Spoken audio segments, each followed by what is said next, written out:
Well, Mr. Meyer, today is June 5th, 2024. My name is John Raymond Irving. I'm in Blacksburg, Virginia at the Virginia Tech Library. Joining me today for an oral history interview is Lawrence Meyer. This interview is part of an oral history project with Virginia Tech alumni who served in the Vietnam War. Before we get started today, do I have your permission to record this interview? Yes, you do. Excellent. Mr. Meyer, just to get a sense of who you are before we get into things, what was your highest rank in the military? A captain. Do you have any medals from that? I have two Bronze Stars. And what was your occupation while you were in the military? I was a field artillery officer. And how long were you in that position? 7 years. And was that the entire length of your service in the military? Yes, that's it. Yeah. So what years did you serve? From 68 to 75. And where were you stationed during those times? Well, I joined the Army. I enlisted for OCS and artillery after receiving a notice from the department saying I was going to be drafted. I went to officer candidate school, become a commissioned officer in artillery. Then I was selected to go to language school for Dutch language. And they subsequently sent me to the Netherlands to work with the Dutch Army. We supported them in maintaining their nuclear warheads for their Honest-John rockets. Then I was put on orders for Vietnam, spent a year in Vietnam. And coming back from Vietnam, I was stationed at Fort Lee. I was given a company there, and it was to be sent down to the Special Forces School at Fort Bragg. I didn't desire to go down there, and I asked for a transfer, and I was sent to Germany, and I spent the remaining of my career there in Germany. Thank you for that. If you don't mind, I'm going to try and bring us back a little bit towards the beginning of your life. So where is it that you were born? I was born in Carthage, Missouri. Oddly enough, that was where my dad was stationed at Fort Leonard Wood. And I subsequently went there to do basic training. I only spent, I don't know how many months there. My dad left the Army after World War II. Went to Scotia, New York, outside Schenectady, where he's an engineer with General Electric. And in 55, General Electric moved their one plant to Roanoke, Virginia.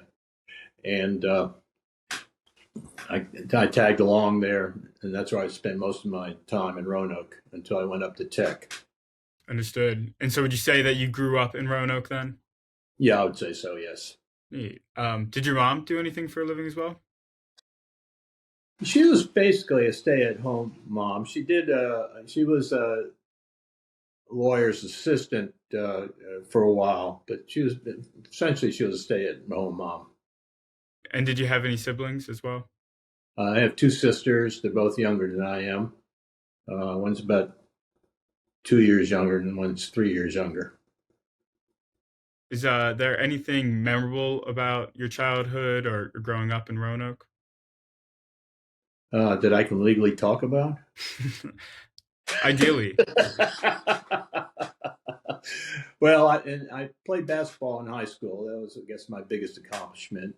I didn't make the NBA by any long shot. Whenever I got to get off the bench, that was a good day. But I loved playing basketball, and I guess that would be the highlight of my career there in Roanoke. Did you enjoy school during that time? My wife is laughing right now. I can't say I was an all-star candidate, but I did get pretty good grades, and with a lot of encouragement from my dad and things of that nature. But no, I was an average student. Did you have any particular subjects that you preferred or enjoyed more than others? I think history. I love history, and I remember they used to have civics. I love civics, but history I loved, and I still love to this day. Is that I'm sorry. What from there did you attend college?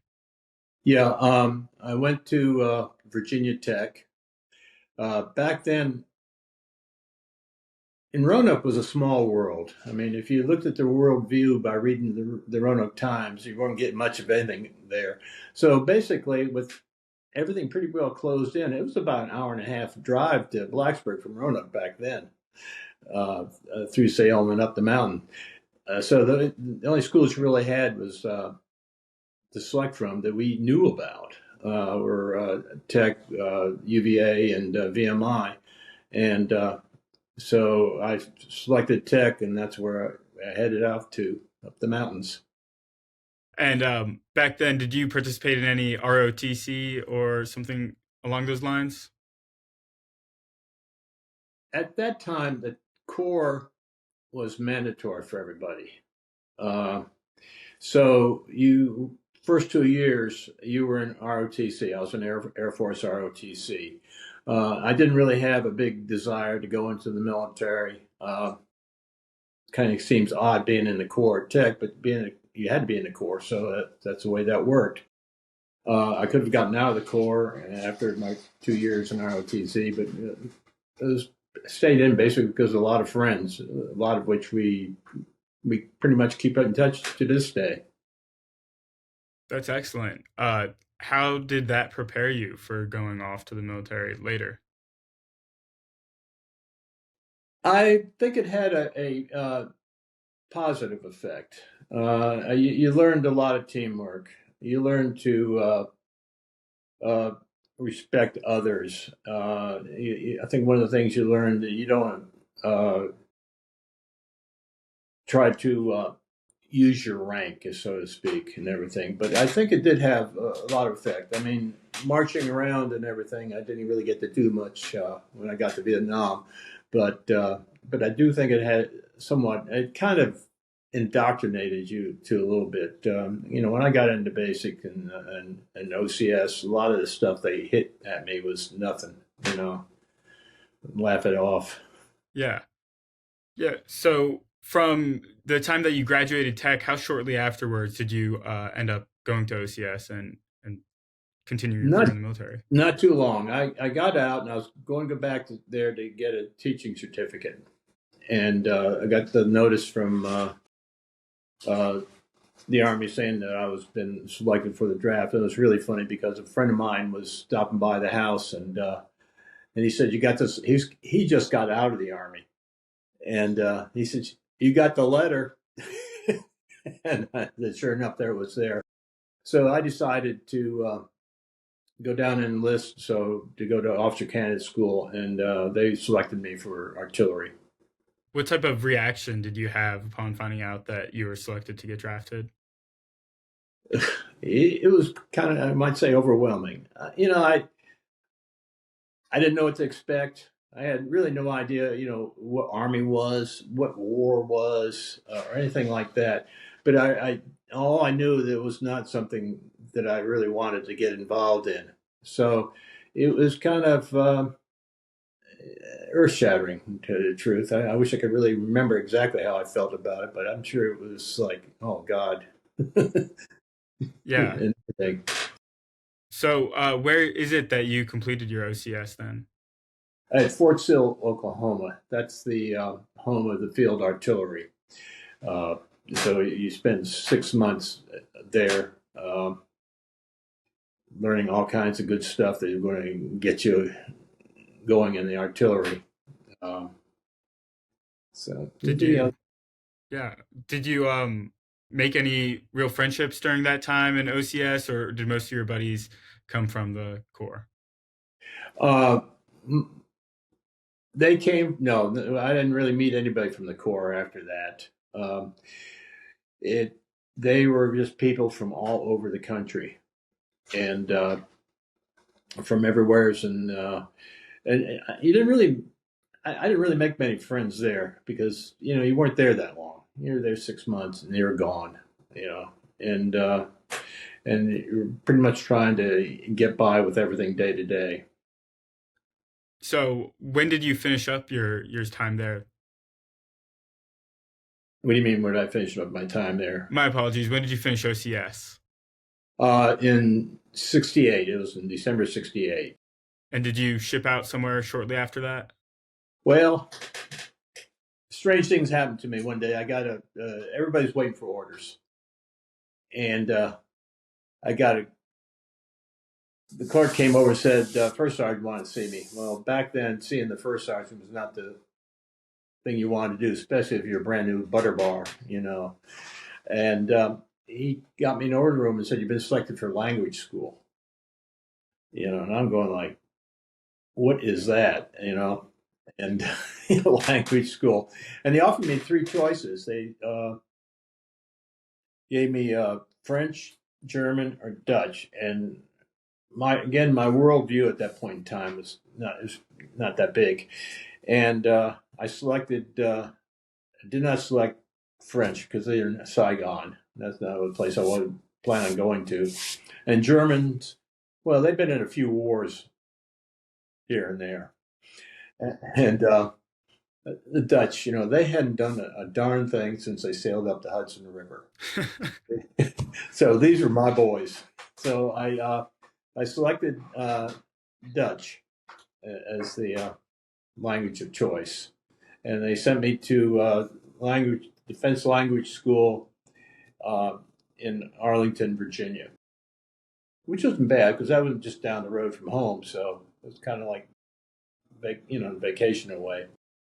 Language school is very interesting because you only go 6 hours a day, but everything is verbal. You don't study writing or anything like that. In fact, they gave you this tape recorder to take home to listen to tapes, and they gave you little headphones and everything else. And this tape recorder was probably the size of a suitcase, and you could probably drop it out of an airplane; it wouldn't hurt anything. But that was what they gave us, and we thought that was pretty high tech at the time. So I got out of after 6 months there. I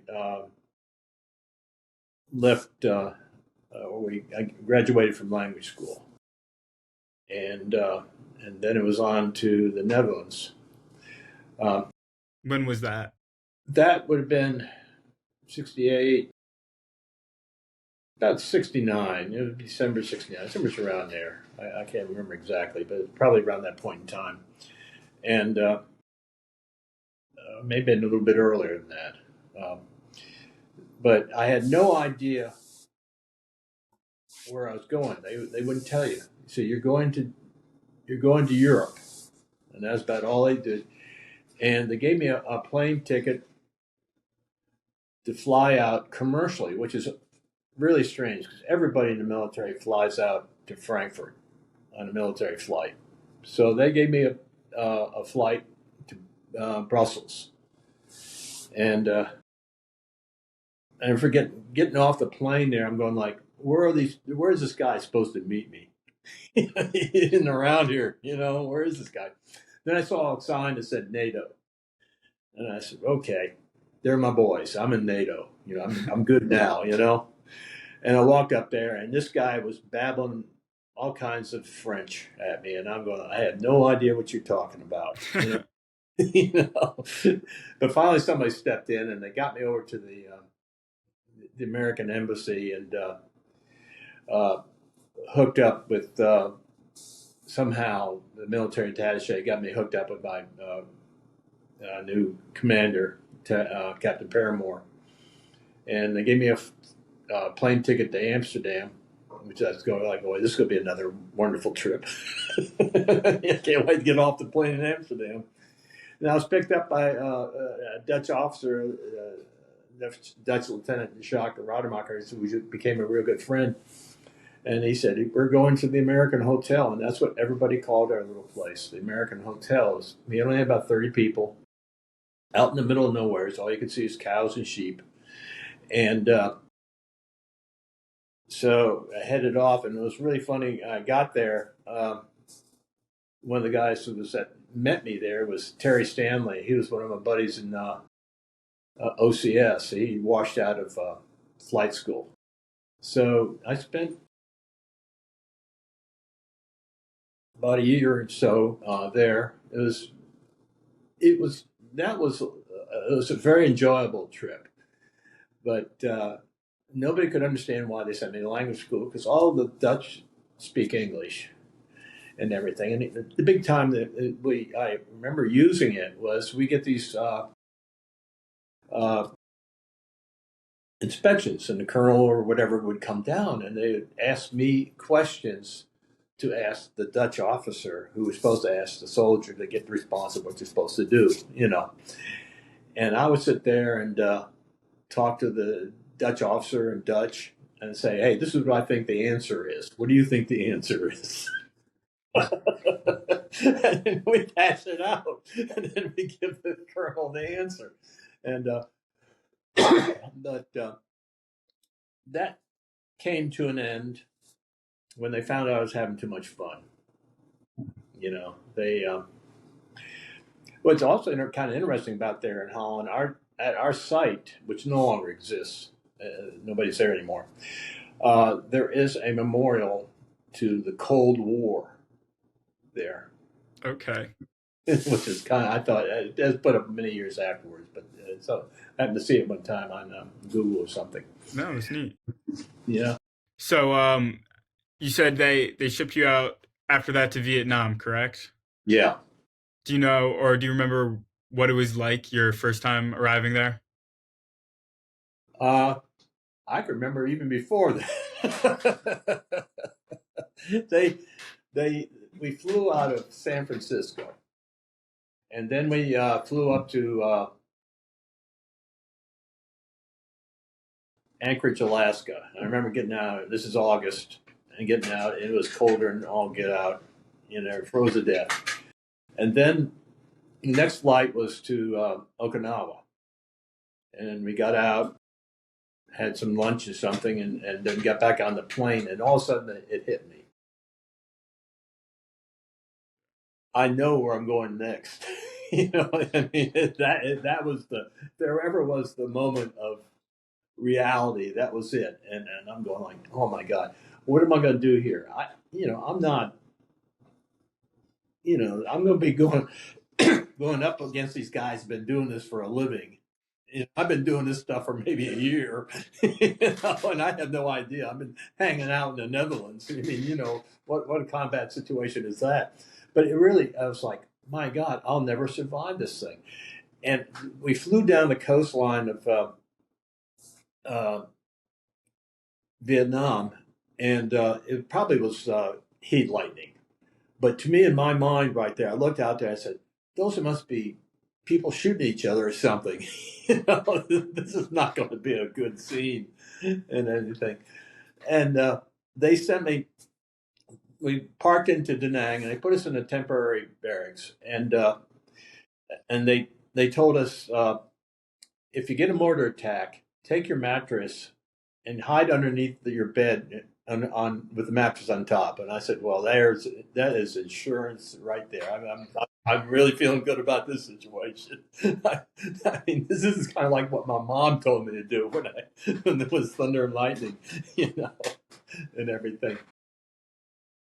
Yeah, and so I stayed there for a few days, and then they shipped me out to 4th Infantry Division in the Central Highlands, and I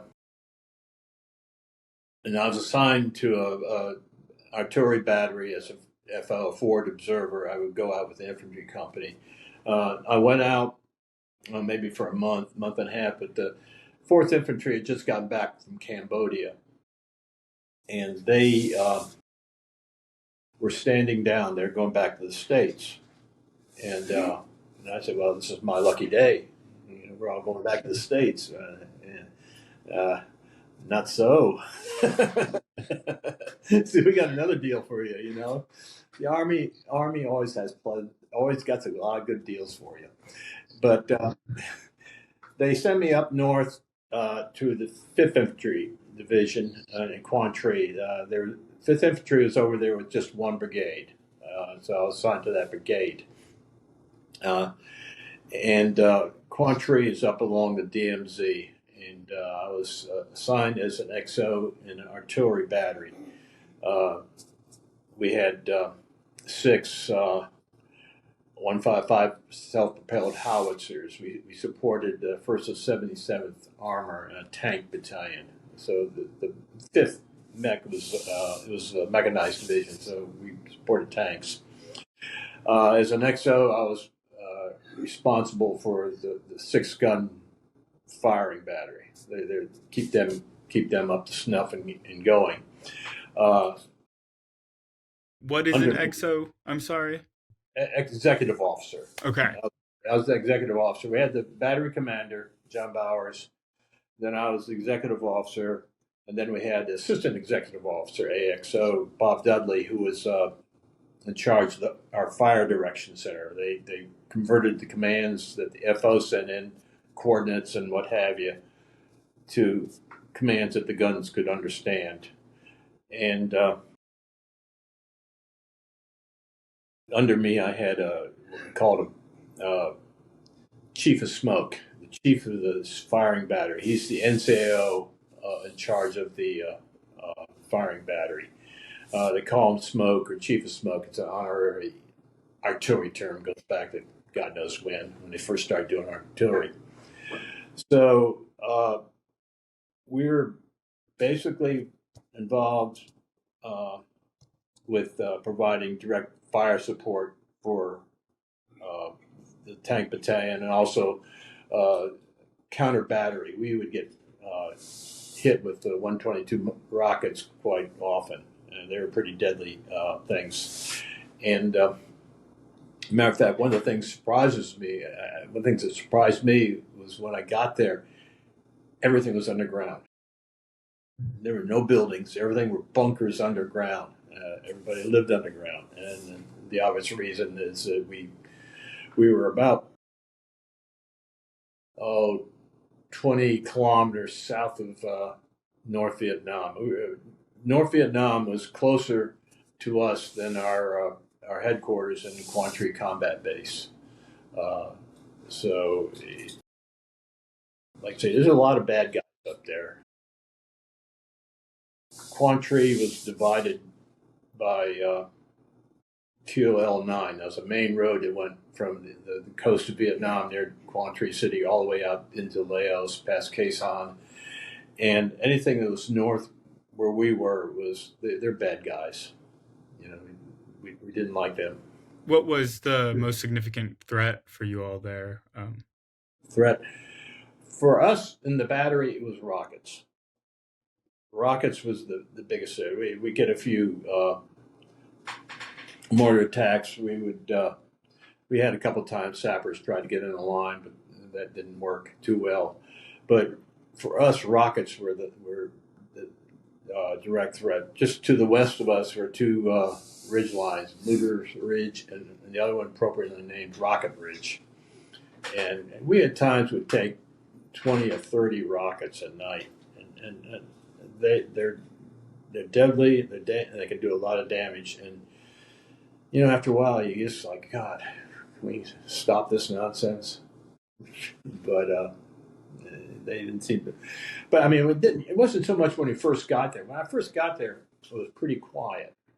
The only thing we had there was a month or so was this rain. It was a real fine misty rain, and that just, I guess the reason a lot of things weren't happening was because nobody could get around because of the mud and everything. It was you're just walking in it all the time. But so it was pretty quiet until I think it was around February. Then we got involved in Lam Son 719er. The South Vietnamese Army was going to go into Laos, interdict on the Ho Chi Minh Trail and do all kinds of stuff. And our part of it was called Dewey Canyon 2, and we were to open up everything into Laos, provide support, and help them when they came back. How I found out about all this was kind of funny because when I was in the battery there at Charlie 2. The only thing we ever got to drink was Falstaff and Fresca. Falstaff, think of the worst beer you ever had. And say, boy, I want some more because I don't want any Falstaff. Yeah. It was nasty. And Fresca, they may sell Fresca now, and I think they kind of cleaned up their act, but that was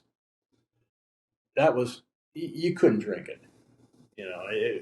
I think some of the guys would empty the cans out, and then they put rocks in them, and they hang them in the concertina wire in the bunker line to see, notify us if the enemy was trying to get in. But it was pretty pitiful. So our general would have had two company grade officers come down every now and then, eat at his mess, and then go to the brigade briefing, which was called the 5 o'clock follies. And our battery got the word that they had to send an officer down. So battery commander John, he looked at me and he says, I'm not going. You're going. So I hustled on down to the base camp there and had listened to the briefing, which is kind of okay. And then had dinner, and the general's mess was in this double wide trailer, and nothing like the double wides are now. Yeah. Like that. And I remember the table had a model of the USS Constitution, plastic model that somebody put together. But all the sails were falling off, and it was pretty ratty looking and everything. And I was going like, man, can't you get rid of that thing? So after a while, the general asked me, he says, is there anything you guys, and I was there with a lieutenant from the engineer battalion, and anything you want? I said, well, you guys are drinking Coke and drinking Budweiser. You think maybe we can get some?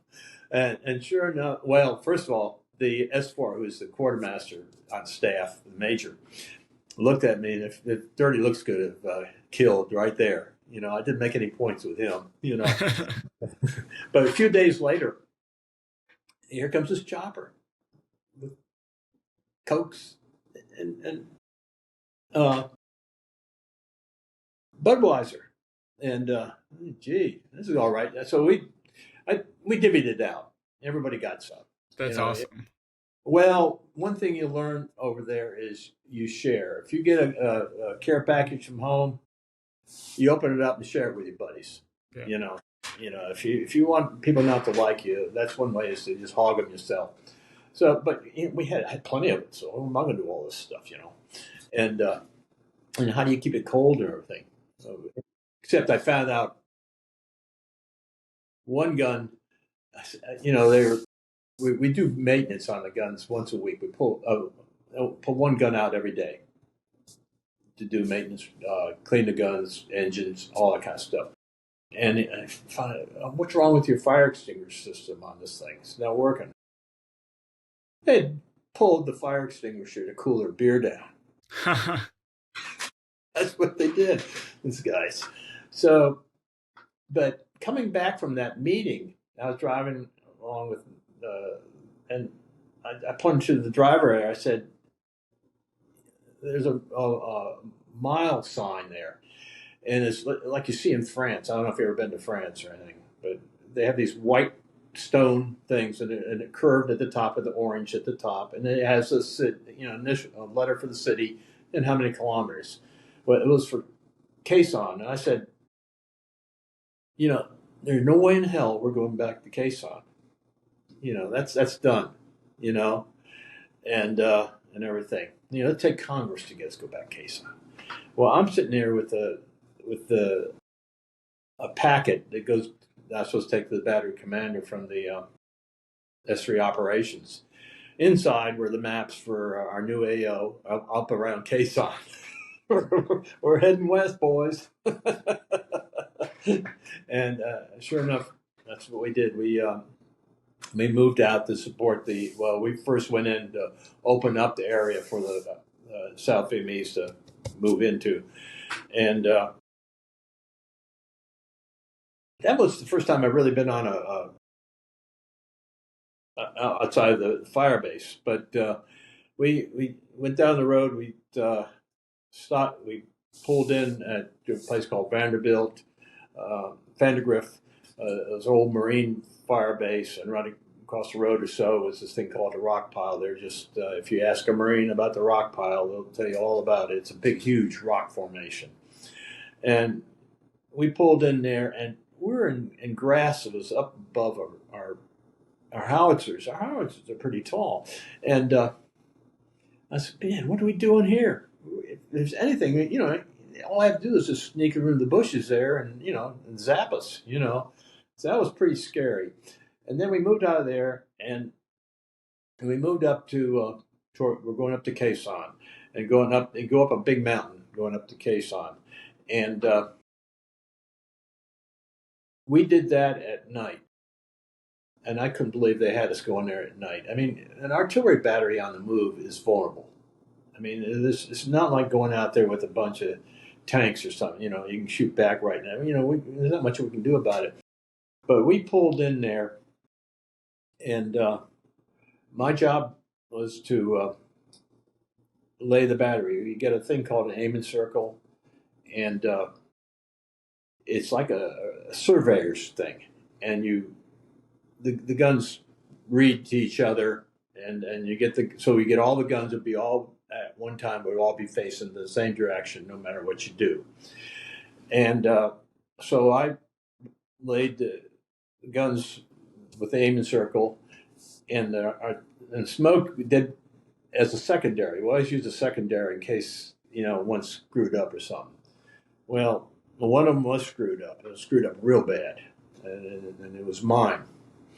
And but we finally decided what we're going to do. We're going to use his aiming circle and hope for the best.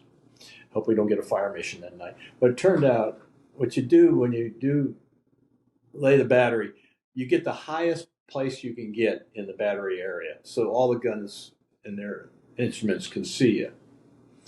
Well, the Marines, and I love to tell this to Marines, they had buried, when they left Khe Sanh, had left a deuce-and-a-half truck buried there. And there was on top of I'm sitting there with my magnetic aiming circle on top of a buried deuce-and-a-half. Of course, that wheel on the aiming circle was probably spinning, for what it was worth. But that was the introduction there to Khe Sanh. But Khe Sanh was kind of interesting because I could see why the Marines wouldn't want to be there. That was right. It's like in a bowl, right in a bunch of mountains. So you're pretty suspect. You got kind of any fire, and we found that out later on when we came back. But so we stayed there for a few days or so, and then we moved down to a place called Lang Bay, and that was kind of freaky in a way because at Lang Bay used to be a special forces camp, and around the time of the Tet Offensive and Khe Sanh and everything, they were attacked and almost wiped out. And we pull in, and right next to where we're at is the remains of an old T-56 Russian tank that was used during that push there against the Lang Bay, and that was kind of upsetting, to say the least. But we did pretty well there. We latched onto our own plow. It's a huge, massive plow, and they dug pits so we could put our guns into the pits and everything, and so they were protected and everything. Do you know what time of that is roughly? That would have been in February. Okay. In February 70 is when we rolling into Lang Bay. How was it like adjusting to life in a war zone? I know you talked earlier about how there was the time that there was really constant bomb threats at night. What was that like? That really didn't. It got really to us later on when we came back to Charlie 2. You know, Okay. you just don't know. You know it's coming, and you don't know when. And they loved coming and hitting you at around dinner time and around midnight. It seemed to be their times of choice. Matter of fact, when we were back at the battery, we wouldn't allow more than 3 people together at any time, except when the crews are working the guns, just for protection. We didn't know when we were there at Lang Bay. We didn't know what to expect. We dug in. That's the first thing you do. You don't do anything until you get all your holes dug in the ground and formed up there. But we found out we were definitely in a different territory. There was right to the. I keep on thinking to the left, or to the rear of us. I can't tell you whether it's east, west, or I guess to the south. It was a little mountain, a little hill. And one of the things we would do is we would have the guns fire in direct fire. In other words, if we could do it. In other words, they wouldn't use directions for the fire direction center. They would look through their own scope and fire them. So we'd have them do that. And one of them must have hit something, but it was the biggest explosion we've seen in a long time. So we think we found a North Vietnamese ammo dump there somehow, just out of sheer luck. But we found other telltale signs. There's a right below where we were was a kind of a stream, big stream, and we would let groups go down and wash up and everything and wash their clothes and what have you, and just 3 or 4, of course you got to take your rifle with you and everything. But we found signs that we weren't the only people at that swimming pool. We found some North Vietnamese equipment and have you. Nothing big, but they got a helmet or 2 or something like that. So we knew we were around where the guys were now. Back in Charlie 2, we didn't worry about them coming close to us, but here we're and I tell you, when you look out and you say, gosh, here's where the end of our battery is, and this is nothing but jungle. It's scary and everything. But one event, I think, though, we're talking about swimming and everything. The general visited us this one time, and I don't know why he did, but he did. And he was. I have a lot of respect for him. But he had this major, and I'm going like, you can tell everybody's in the rear area because they all got starch fatigues, they're all clean, and they got these, nice uniforms on and all that kind of stuff. And he came up to me and he said, he looked at my boots and they were all beat up, brown, and everything else muddy. And he says, how can you lead people if you can't get those boots polished? And I was like, you got it. I can't remember what I said. I don't know. I probably said enough to the effect that I wouldn't get court-martialed. But I was like, but that was a thing that you had there. It was that difference between people in the rear and the people in the bush. And there was a lot of at that time, I think there was a lot of drug use. We would find little vials of heroin here and there, but I don't think we had and I'm saying there wasn't any. I'm sure that these guys in one of these guns, when they're off duty, were smoking a little weed or something, but it wasn't a problem. And I think basically it wasn't the problem for us, as opposed to being in the rear, is because these guys had to rely on each other. You don't need to have some guy all messed up. Yeah. When you're depending on him to save your life. Yeah. You know? So was that more frowned upon as you were, more active in combat, the drug use? Well, no, I think it might have been more heavy in maybe in infantry units, because they were getting hit pretty hard every day in, day out. You were out there, and that's I have a lot of respect for these guys that say they're infantry. But for us in our battery, I don't think that was and I think also blame it on not blame it on, but I think it's part and parcel because of our battery commander Bowers, which is and first sergeant, who they didn't play games. They just it was take care of the men. You get the job done, and everything. It's not I'm out to get you. Or I'm looking around, or or trying to play big shot. Because I'm an officer and everything. And that's one of the things you learned there is that you don't, as an officer, you don't go around acting like you know everything. When I got to the battery, I definitely didn't know everything. I mean, I was trained at Fort Sill. I probably took, it's like taking a couple classes or something.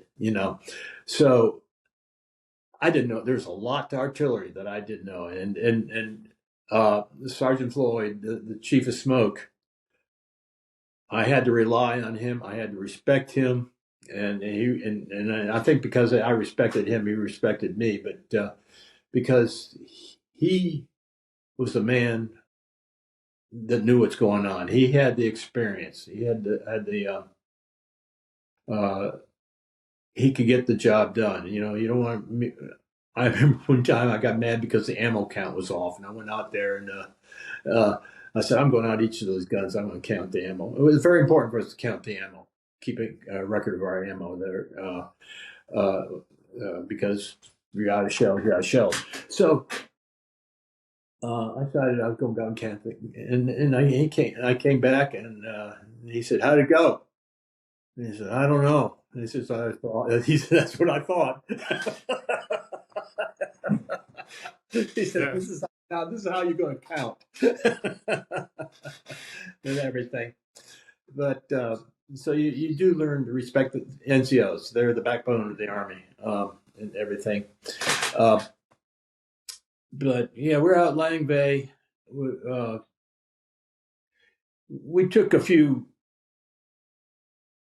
mortar rounds and things of that nature, but it wasn't really much going on until we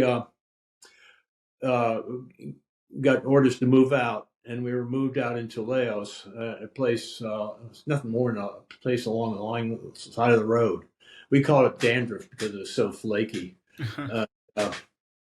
There, things started getting testy. We started getting fire and everything, and about that time, it became quite evident that the South Vietnamese army was getting beat pretty bad. We could see them coming in, and it was really a thing that kind of ticked us off because we saw when they, like I said, we opened up and they followed through us. They were driving brand new trucks, howitzers, Tang, whatever they had. There's the brand new stuff, and then we're looking at our guns there. We're kind of trying to patch them up and keep them going. We have a hydraulic system that runs the turret around. You don't even think about using that. You use the manual. But it didn't make any difference because if you kept your guns faced in the primary direction, you only had to go a little bit. So it wasn't any big deal. But, I'm sorry, yeah. continue. It wasn't a big deal to not have a hydraulic system working and everything. But to seeing, it's like seeing the other kids with their new Christmas toys, But they came back, and then we started getting a lot of heavy fire. So generally, what was the relationship like between the American troops and the South Vietnamese army? Well, we didn't commingle. But there wasn't a lot of respect. And I guess what you may want, I guess you got to cut them some slack a little bit, but they were drafted in, I think, bad being drafted in the American Army, being drafted in the Vietnamese Army. That's another thing. They were not trained. They were ill-equipped for the most part. And the big factor, they didn't have any motivation. Why am I out here going to get killed fighting these NBA? And, when you think about it, I used to think about the villagers, we go through. And the people, we had a saying. I said that, they're going to be they were riding water buffaloes 1,000 years before we got here, and they're going to be riding for another 1,000 after we leave. What's going to be the difference? And, these people, all they wanted was somebody to leave them alone. Get the Americans out of there, get the Vietnamese Army out of there, get the North Vietnamese, get all these people out of here, just leave us alone. And I think that's probably it. It's kind of hard. I think it's hard fighting for a country that really isn't a country. South Vietnam really is a made up country, So we took them for what they were, and we didn't if they're around and they're supposed to be defending a position, we didn't depend upon it. Let's put it that way. We didn't do that. But we moved. I'm sorry. Yeah. Continue. Go ahead. Go ahead. Was that the hostility, or was the sense that the villagers and the rest of the Vietnamese didn't want you all there? How was that conveyed to you? Well, I don't think they ever really said. You could just tell. Well, I think it was just naturally assumed. These people, you got people traipsing back and forth, firing and going through villages and burning down villages and what have you. How do you want these people around you? I never saw any villages being burned down. The villages we went through, like Cam Low, they're pretty good, nice villages, nothing fancy, bamboo huts and all that kind of stuff. But, they had their own life. They'd be out there, out in the fields with the water buffalo or the rice paddies and what have you. I think it's just when you talk, you didn't really talk to them, but when you saw them, they would always have this real nervous smile. And when they smile at you, it's kind of like, I hope nothing happens. You know what I mean? Yeah. And I guess you're going to find that same way in any war zone.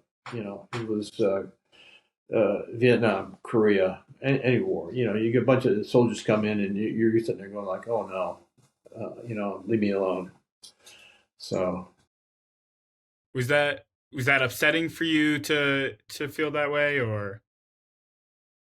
Well, it kind of, at that point in time, it was sort of, what is the purpose of us being here?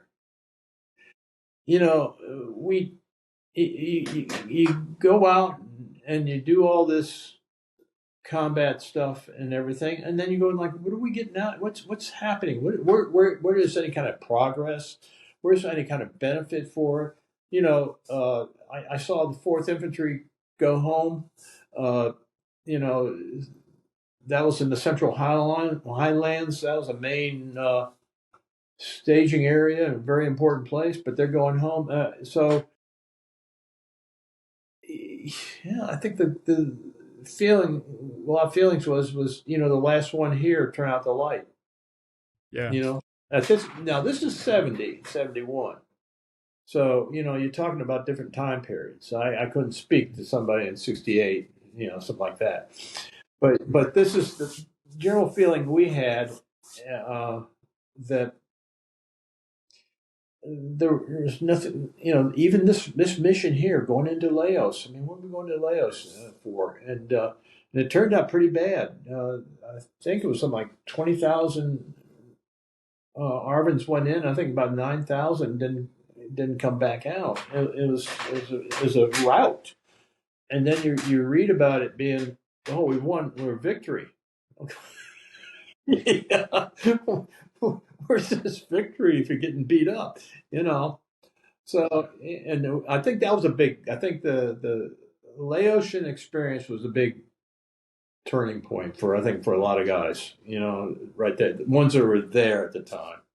It was like we're going and North Vietnamese were not giving up.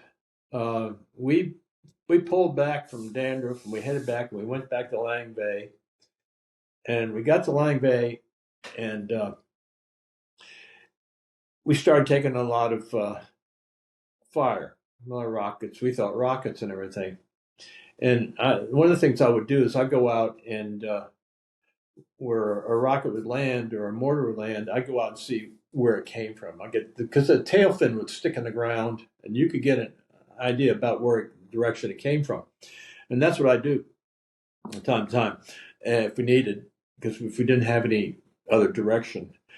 And this one time I went out there and I thought it was rockets. Big aluminum tail fins would be there, and I'm going like, my God, this is hot iron. This is not aluminum. It was artillery, 122 artillery. And these guys were firing these from Laos in some kind of, I think, what I heard in these little caves they had along the river in Laos. And I was going like, man, these guys never bring artillery around, because artillery takes a lot to move around. Where the rockets, you can get a bunch of people and carry a whole bunch of them and set them off real easy. And that's what they did a lot of times. They would mortar attacks and rocket attacks. They would come in, rush in with a whole bunch of them, fire them off, and get out of there before we fire back. So this is the thing that was stable, and we didn't like that. And so. And I'm just thinking of something else with those artillery, but yeah, it was. We were started getting bombarded with artillery. That was definitely a bad situation. And you said this is still prior to Charlie 2, right? Yeah, this is before we got back to Charlie 2, Okay. and we pulled back a little further. We got back to Khe Sanh. What we do is we would hip hop. We pull in, and then another battery would go ahead of us, and that way we'd always being able to have fire support. And at Khe Sanh, like I said earlier, it's in a bowl in the mountains, and they said, this is it. And so they started hitting us pretty hard there at Khe Sanh with rockets, and not too much the artillery and everything. And then later on, we got orders to pull out of Khe Sanh and go back, and we're going to do the same way. Go leave Khe Sanh, go to Vandy, and then go back to Charlie 2. Well, leaving Khe Sanh, it joins. It's a side road that joins the main road Q09 that goes down into eastern part of Quan Tri. And we got to that intersection, and they were firing artillery into that intersection for us. So what we had to do was we knew they couldn't fire continuous fire like we could. They had to stop, load them all up, then fire. They just weren't very, they weren't good artillerymen. Thank God. I mean, we're not complaining. But what we do is they would fire 3 rounds in to that intersection, and then we would tell one of the guns, go, or one of the trucks to go and try to make it across that intersection before they had time to reload and fire. And that's what we spent an afternoon doing, trying, and we got them all across somehow. And we were extremely lucky on that move. So you mentioned earlier drug use, but just given that such a stressful situation, and especially one that's so repeated like that, what other ways and what primary ways did people like to decompress from that type of situation? I don't think there's any other ways. You had R&R, and I was scheduled to go to R&R, and I was going to go to Australia, but they canceled it, so I can go out and do this trip. But I don't think there really wasn't much. You're stuck on that fire base or on that gun the whole time. So and I think that gets back to leadership. You don't want to, you got to be careful with these guys. You can't just run them hard just for the sake of running them hard. Just do makeup work. I remember one gun one time was, and they were beat up. When you're on the gun, you're on there 24 hours a day. There's no, 8 on, 8 off. You're on 24 hours. And one gun was not, they're kind of slacking off on the commands on the gun and everything. And I went up to them, but I told them, I said, hey, guys, there's people out there depending on you to keep them alive. And they're out there trying to keep you alive. So that's what we got to be doing. I mean, it's, and I don't think I was giving a Newt Rockney, the Gipper speech or anything, but and I'm not sure that's exactly how I said it all either, but, or what I did, but that's the thing. You try to keep it in, and after a while you just sit there and go like, I mean, I remember when we got back to Charlie 2, we were getting rockets every day, and you go sit there and you go like, man, can we have a day off? Can we take a break and not do this stuff? But I think that's the way it is. It's just there really is no time off, and and I think probably I think a lot of it with the drug use being so rampant in the rear it was so boring. I spent the last 2 months there in the rear at the Battalion Operations Center, and I mean it is absolutely boring. He was like, well, God, it's got to be a lot better than being rocketed at, but at least you're doing something. You know what I mean? At least you're. I hate to say that's the way it is. You're doing something. That's not the right way of looking at it. But there was, if you want to call it, for lack of a better word, some meaning to it. Whereas in the rear, you went on for 12 hours and you got off for 12 hours. What are you going to do for 12 hours? I hated it when I was there. I volunteered to go up as an aerial observer flight, take flights and call in artillery fire. Anything to get out of that place. So, did that impact at all your views on leaving Vietnam? Were you excited to leave, or were you not looking forward to not? That's the dumbest question you've ever had. Well, I apologize if you. How does that lack of purpose translate going home, though? Yeah, you were definitely glad to get out of that place. Yeah, I remember the, and it's funny. I talked to other vets, and they say the same thing.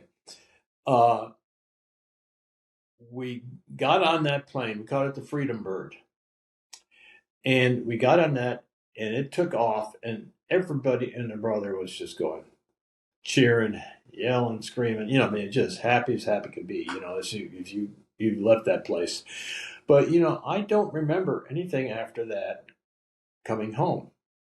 I don't remember. I mean, I know we probably did the same back trip, Okinawa, Guam, or someplace, but I don't even remember that. I think I think just the sheer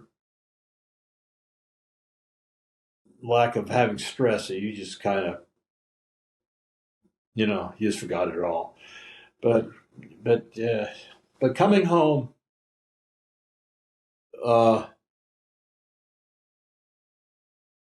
you feel like well, I came home from I didn't come home. Well, yeah, I did come. I did come home, and but you don't really. That's a different world. They have that little saying, "High on war." Well, I'm not. I don't think that means being excited about being in war or anything like that. I think the meaning of it is basically uh, that's all you're used to. You're used to something always happening, something you always had to do. The unexpected was the norm. Every day is not going to be the same. And you can't take anything for granted. Just because today's a good day is not it. But trying to translate that into being around people who have normal lives. Every day is the same thing. You get up in the morning, put on your clothes, take a shower, go to work, come back, and it's just I can't really put a finger on it, but it's just not. You can't relate to that feeling. It took a long time. Uh, I remember when I went back to when came back from Germany and everything, the excursion there. I went to VCU, and I always thank that Professor John Sperry there for getting me into accounting.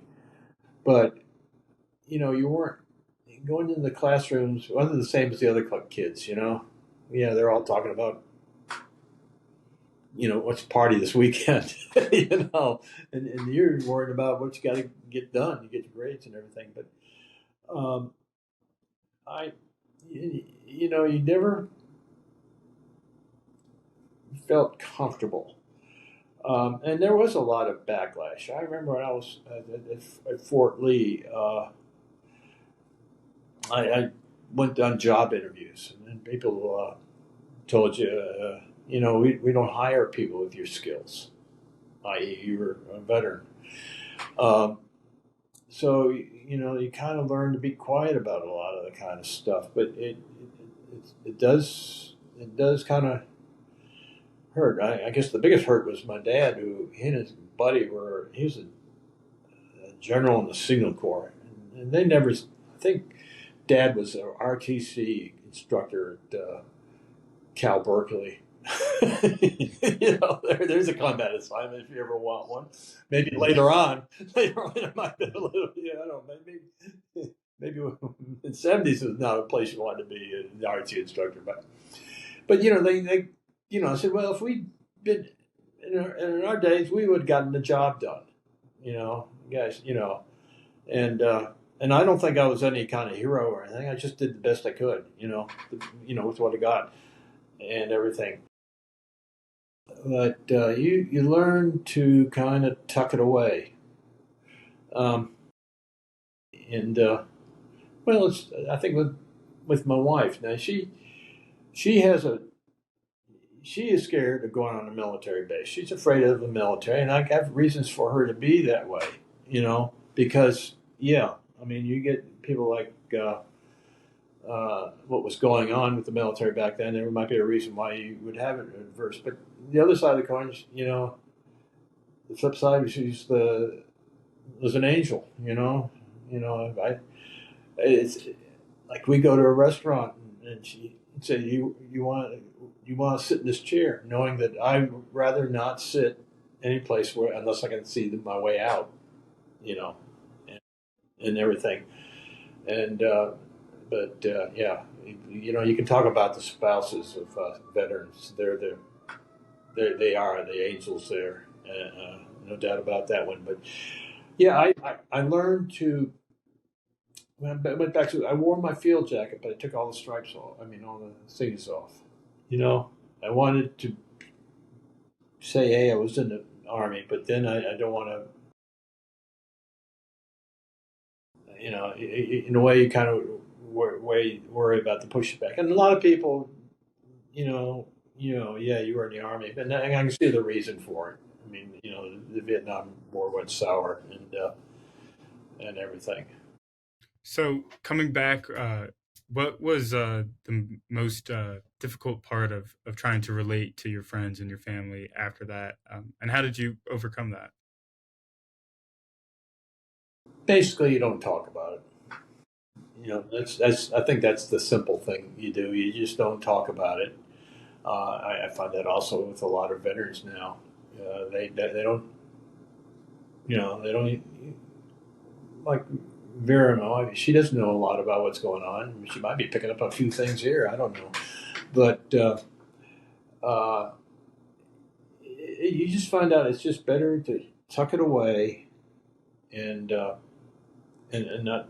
But you can't tuck it away because it won't go away. It's probably the biggest event in your whole life. Uh, in certain respects, I think state college is a big deal, but I think that's a bigger deal. So yeah, but yeah, you just learn to be quiet about it. Don't talk about it. And I Vera will hear things about it, but I little bits and pieces here. She still doesn't know I got my Bronze Stars, but that's okay.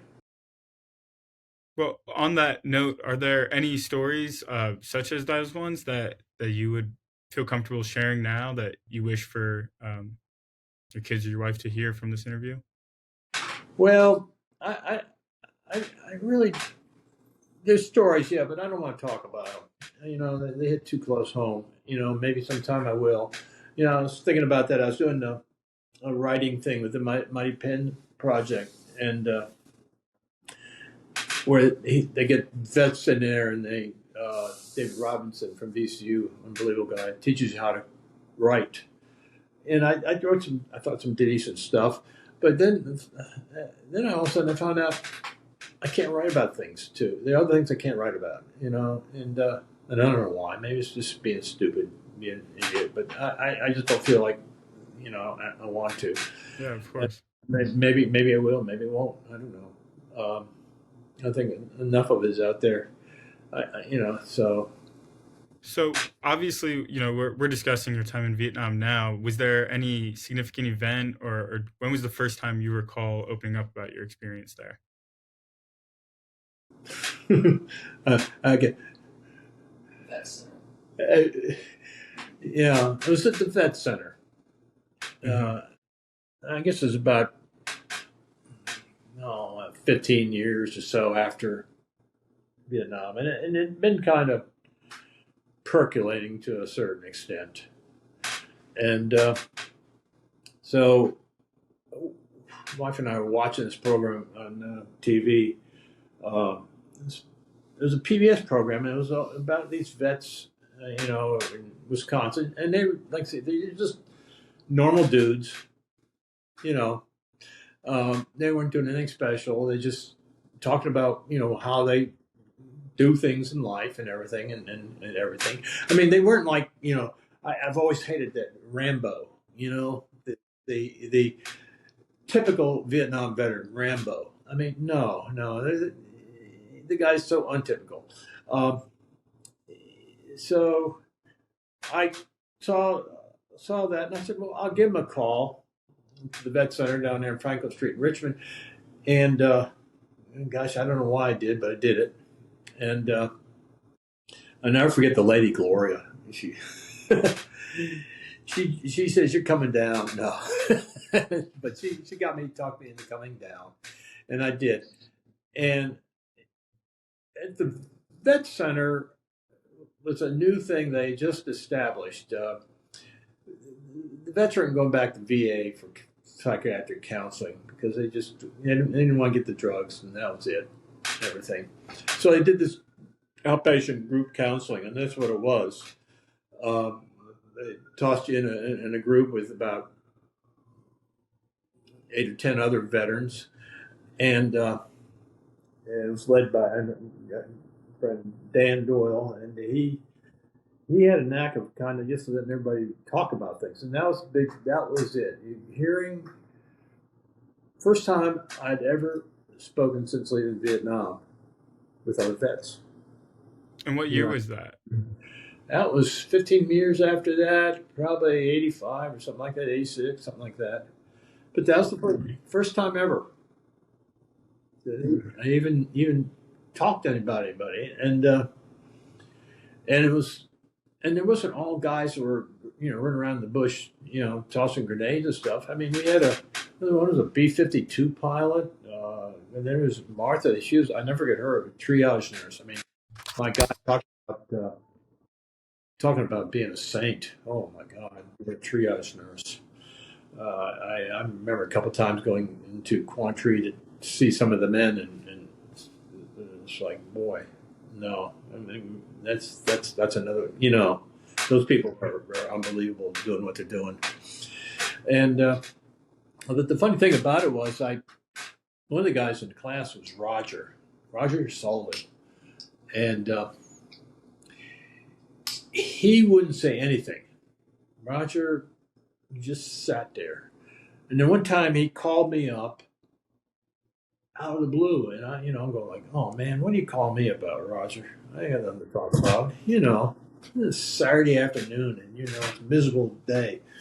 And finally, I looked out and I saw this. It was just a fine mist. It was a rain, and he was calling me up because of the rain. The rain had affected him. He was a ranger, and he saw a lot of activity. He was up on the DMZ with me, and the Rangers get in hot and heavy, and I was just in the battery. And but we knew a lot of common people's situations and what have you.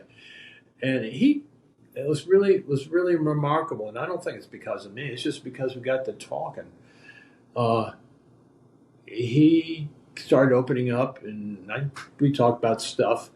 And later on, Roger became the national president for the Purple Heart Association. I mean, talk about going from a clam to that, So, I think I see other vets coming in, the new ones coming in. And I say, you got anything? Go down to the vet center, you know, because I think the thing there is you trust the people. You don't worry about you're going to be looked at a little differently, or or talking with somebody who's got an agenda. I've gotten to where I don't mind. I like talking with kids. I told you, you're a kid, as far as I'm concerned, because they don't have agendas. These high school kids and middle school kids, they'll get up there and ask you, "Oh, well, what did y'all do? What you do?" And everything. Uh,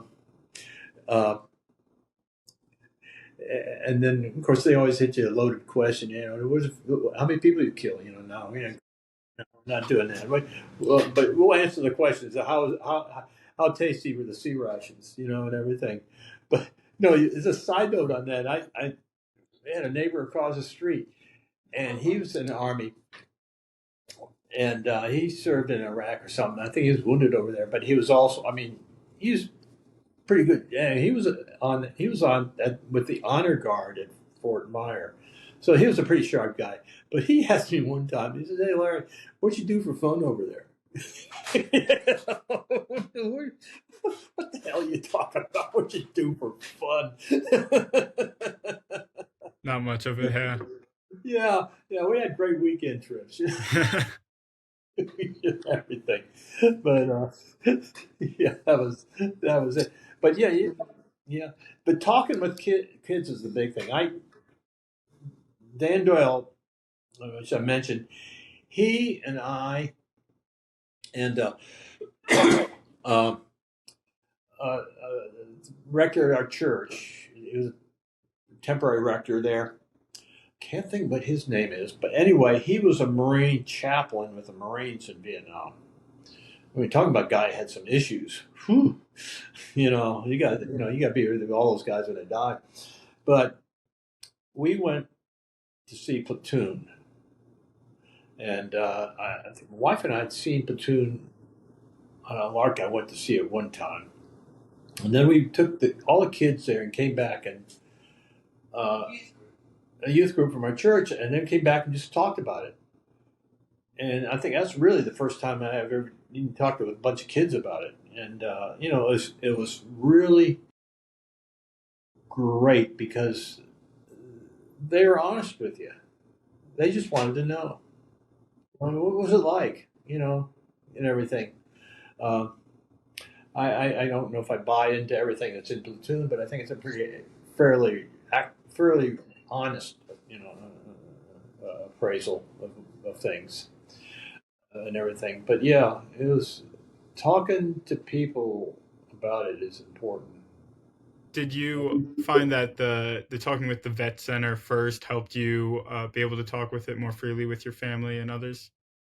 I think so. I think so. We don't. Uh, I think sometimes we go like, "Oh God, do we have to talk about it anymore?" Yeah, We're and it pops up here, there, and then about it. yeah. But About the Vietnam Wall. yeah. But out of that thing, I think I don't know who gave me this book. It's called Out of the Night. It was uh, written by an Episcopal priest or something, and it was about reconciling yourself to God. It's kind of hard to get into this God thing when you're out there killing everybody. What's the problem? And I don't think that issue is ever closed. But that book uh, was a big deal to me because I got to thinking, well, I'm not the only one out here in this boat. You know what I mean? And everything. Uh, uh, Was your faith important to you while you were in Vietnam as well, or did that pick up afterwards? Probably, I was a fallen away Catholic by the time I got there, and it's kind of hard to describe what it. I don't think it helped anything, but I guess the big question is you know, why do we have all this stuff here?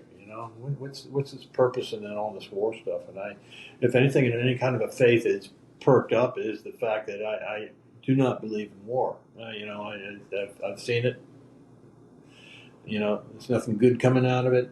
And I guess it goes back to the little villages. You see all those little kids. And I think of all those little kids running around, and I think of my grandkids, same age, and I'm going like, God, what do they deserve? What do they do to get this? Can't we do things a little better? And not messing around. But I think during that time with the vet center and everything, Vera and I went we were up in Washington, and we go up there in Mountain out of Richmond, and I don't know how we did, but because I wasn't really too excited about it, but we went over to the wall, and that was tough. That was really a tough. And it took me 2 or 3 times really to get to it. I'm going but so far. and, and then to see all those names on there, just all those names on it, and it's just overwhelms you. It's not just people but all those names. You go like, why was that? And everything, and I feel same. I felt the same way when not too many years ago here. We saw the Korean War memorial, and it doesn't have all the names like that, but those statues. I was going like, oh my God, that's like I could sit there and pick out of all those statues what they were doing. There's a bunch of statues of guys on patrol. And I could sit down there and tell you who was who and who was not. and that I'm going like, so I mean, to me that was very haunting, and everything. But yeah, I think talking is the big deal. Similarly, in that, right? I mean, you've mentioned a couple of times about how serving has impacted your relationship with your spouse. How did that? First off, when did you all get married? When not not too long after. My wife's over there laughing. Not too long after, I guess I graduated from. I went back to VCU in 78. So it probably we got married in 79. We just celebrated our 45th. Congratulations. So, yeah, she's put up with me that long and everything. But I went back to school and I had an apartment. It wasn't a fancy thing. It wasn't, it's an old neighborhood, and the next door was another apartment. And Vera and the lady lived down below from her. Annie were outside and having a little picnic thing. And I kept on walking back and forth to my car. And I think Annie finally came. I said, "Hey, you're hungry? Why don't you sit down?" And that's how we met. And that's where it went from there. But yeah, we met there. She was always been good. She never said a harsh thing about me being in the service or anything like that. No, I mean, she's been very good on that. I couldn't ask for better. And I knew what her feelings were, and I very much respect her feelings. And in a way, I kind of feel, part of that. So I respect her honesty and everything. So she's, like I say, it's the best thing a veteran can have is a spouse that wants to sit down and listen to you. Yeah. What type of impact did your service have on your relationship? I don't know. I mean, I think it would probably been nice if I hadn't been a veteran, and then we wouldn't have to be sitting there talking about the stuff. Probably been good. But the other side of the coin is, I got to found somebody who's very caring and, is ready to, accept you for who you are. So, if you want to talk about impacts, yeah, I think that's been probably the best part of it, right there.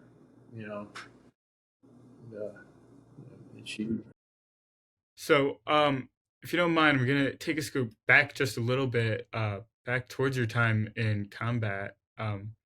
When you were in Vietnam, did you keep any kind of journal or take pictures or have any, things of significance that you brought home from there? I took pictures. I found, and I think I found that just before we went out to Khe Sanh, a little trip I went in there to get my Cokes and Budweiser. I bought a little small camera, and I had quite a few pictures I took. They're more touristy type pictures than there anything else. I mean, I got a bunch of them. I always say I'm going to put them together because they're in slides. So I always keep on saying I'll put them together, but I never get around to that. And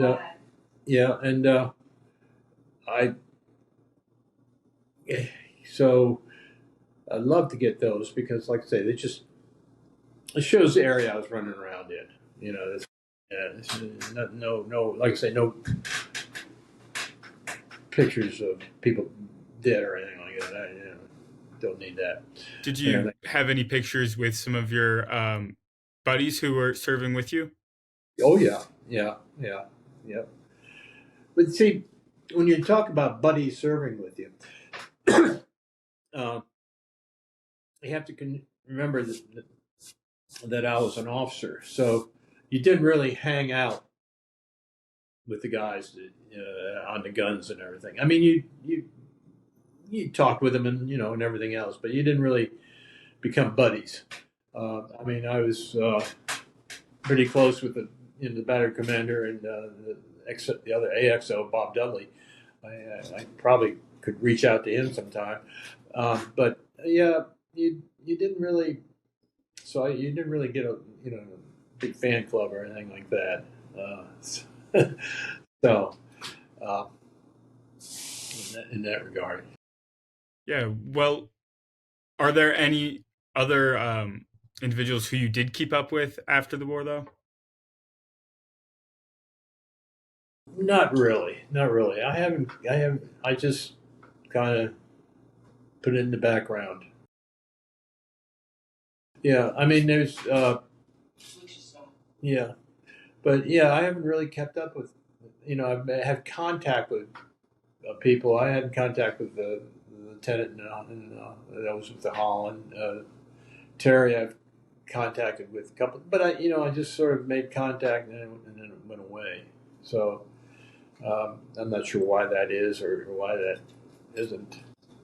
Uh, it's the one thing I did bring back was I had a Virginia flag, and I think I got a picture of it, and we would hang that at our XO post that's where I worked out of, and I had that thing the whole time.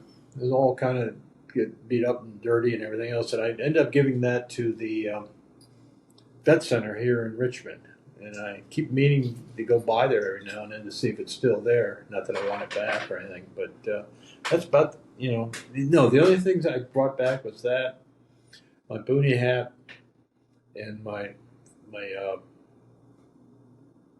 uh, jungle shirt, and that's about the only things that I brought back. Well, you couldn't really. I wanted to bring back my maps, but they wouldn't let you do that. They said, might give away top secrets or something. I don't know about that. But that, I'm sure my maps were going to turn the tide of the war. If we can talk briefly again about your time at the end of the war, of course. What was that like for you, kind of seeing that the war was likely over, as you talked earlier about how ill-prepared the South Vietnamese were? Well, it's funny. This was just the 50th anniversary of Fall of Saigon, and I didn't even realize that. um, I didn't. I didn't even realize when Saigon had fallen. To tell you the truth, I I didn't. All I knew is that I was home. And I wouldn't really. It didn't. I mean, if I want to start down thinking about it and say, well, hey, how that's kind of bad, but that we lost and everything, but everybody's talking about, if we'd done this, done that, and whatever. I just couldn't get involved in that conversation. I think I was just happy to be home. I did what I was asked to do and no more.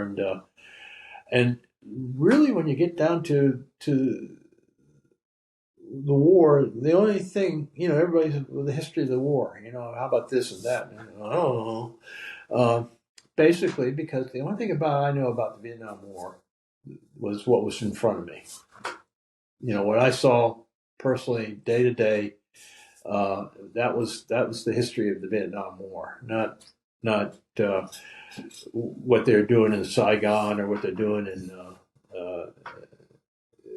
up north or any of that kind of stuff. So it was just war. I think war is personal. It's that. And I don't know. Maybe I could talk to other vets, ask them, but they're not going to say anything. I understand. They're like a bunch of clams. I do every time I get a chance. If I see a vet and he's got a Vietnam veteran's hat on, I always walk up to him and say, "Hey, who are you with?" And strike up that conversation. And it usually goes for 5 minutes and ends there. Yeah. And everything.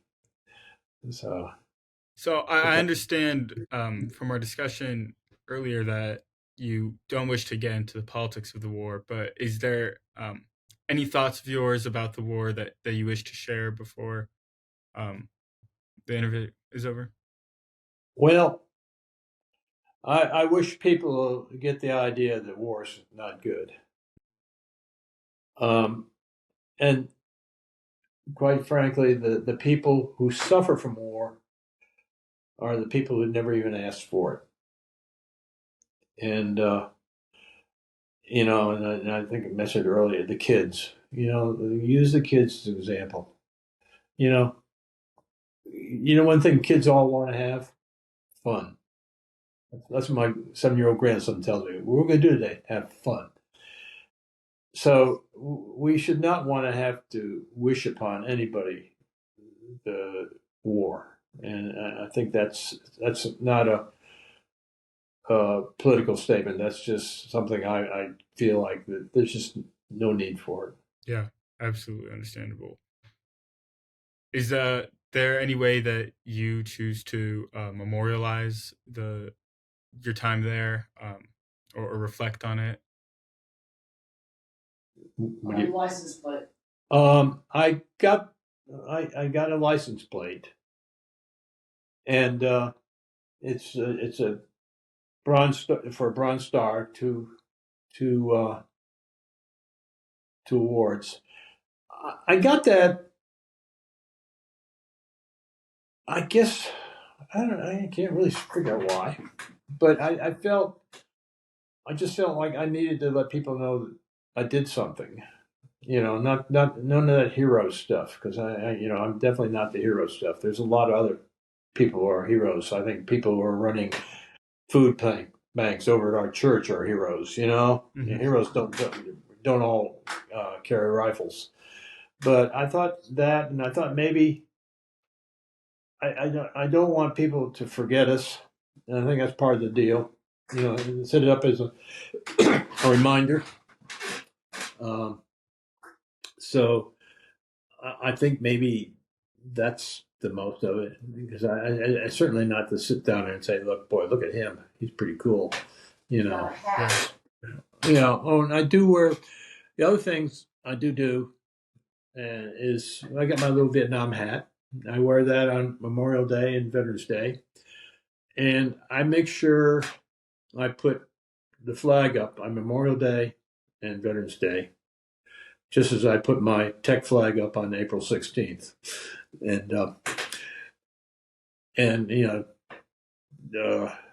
So yeah, I guess those are the things I do to pick. I'm not a, I don't want to, I don't join the VFW and everything, all that kind of stuff. It's just, that's not me. And I think it's more private than that, everything. Is there anything in particular that you would like for other people to learn from your experience outside of that? Geez. Names on the wall. Yeah, I think the thing to do is remember the names on the wall. Remember those names, because every one of those. I when I got back, I when I was at Fort Lee, I was just made casualty assistance officer, and I was, what I had to do is bring home a soldier who had been killed in Vietnam. He was a teenager, I think, a rifleman, and all of a sudden you're looking to the other side when you're in Vietnam. You shut down. You don't think about, hey, somebody's getting killed or somebody got that, because you can't get personal with people, because you're going to be the next one. If you do that, you can't get emotional. But here was some guy who died, and he was somebody's kid, and taking him home there, and the reaction that I had from his mother at the funeral, where she just threw the flag on the ground and everything else, and I was like, oh my God, that brings you the war home. Now, the dad, he had evidently been in World War II in France or something, and well, I think he understood. But also, I think the thing we got to remember is these kids we send out to war are somebody's children. And if we're going to do these wars, got to think about that. I think that's the paramount consideration. Everything. On a less broad scale, was there anything about your service that made you develop your personality or challenge some thoughts that you'd come in with? Well, I think one thing it helped with being able to say what you believe in, and not that I'm all that good at that. I can be a clam, but I think it's looking at the bigger world. It's just because people say we need to do something, that doesn't necessarily mean that we need to do it. So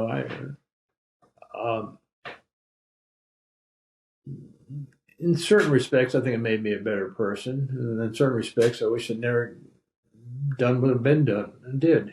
So it's I guess that's the price you pay in the long run. Yeah. Is there a message you would like to give to future generations of soldiers to give them your understanding of war and combat? Well, I look at the younger soldiers and I say I'm real proud of them. I think what they've done is marvelous. But I don't know if I have a all-encompassing message. Yeah, absolutely. Philosophical message there that I think the big thing is to do what you believe in, and stick up for what you believe in. Is there anything else that we haven't touched on that you'd like to talk about, or anything that you'd like to go back to and elaborate on? No, I don't think so. I think pretty well covered it all. Okay. Well, I have one last question for you then, Mr. Meier, and it's simply, how would you like to be remembered? I think as far as the world war is concerned, that I just did what I thought I had to do the best I could. And I think that'd be it. Yeah, that's really powerful. Thank you so much.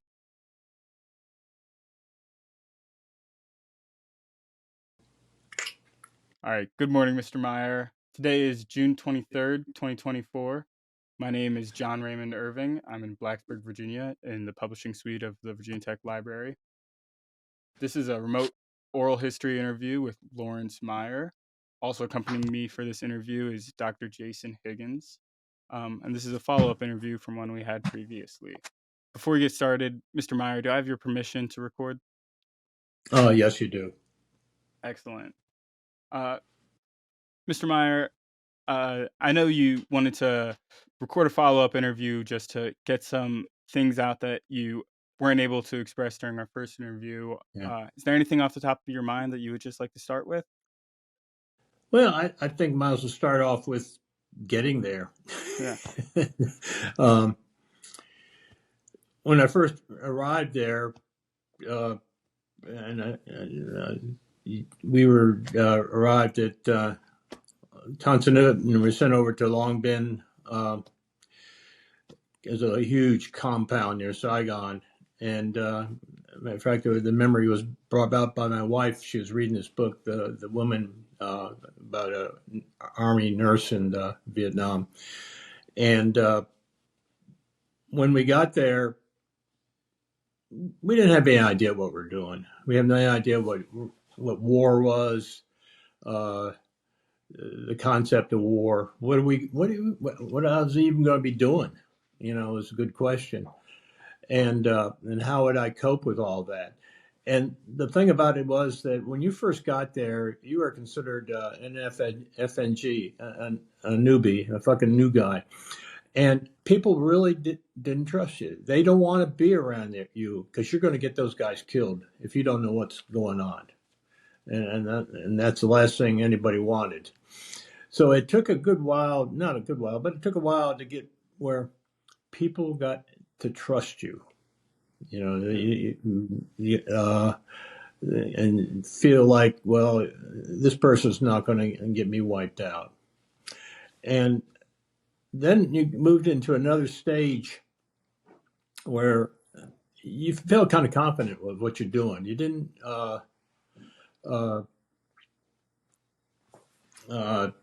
fear some. Now, you did fear. One of the biggest fears you had was not being killed. Well, of course, you didn't want to get killed. I mean, that's obvious. But being captured.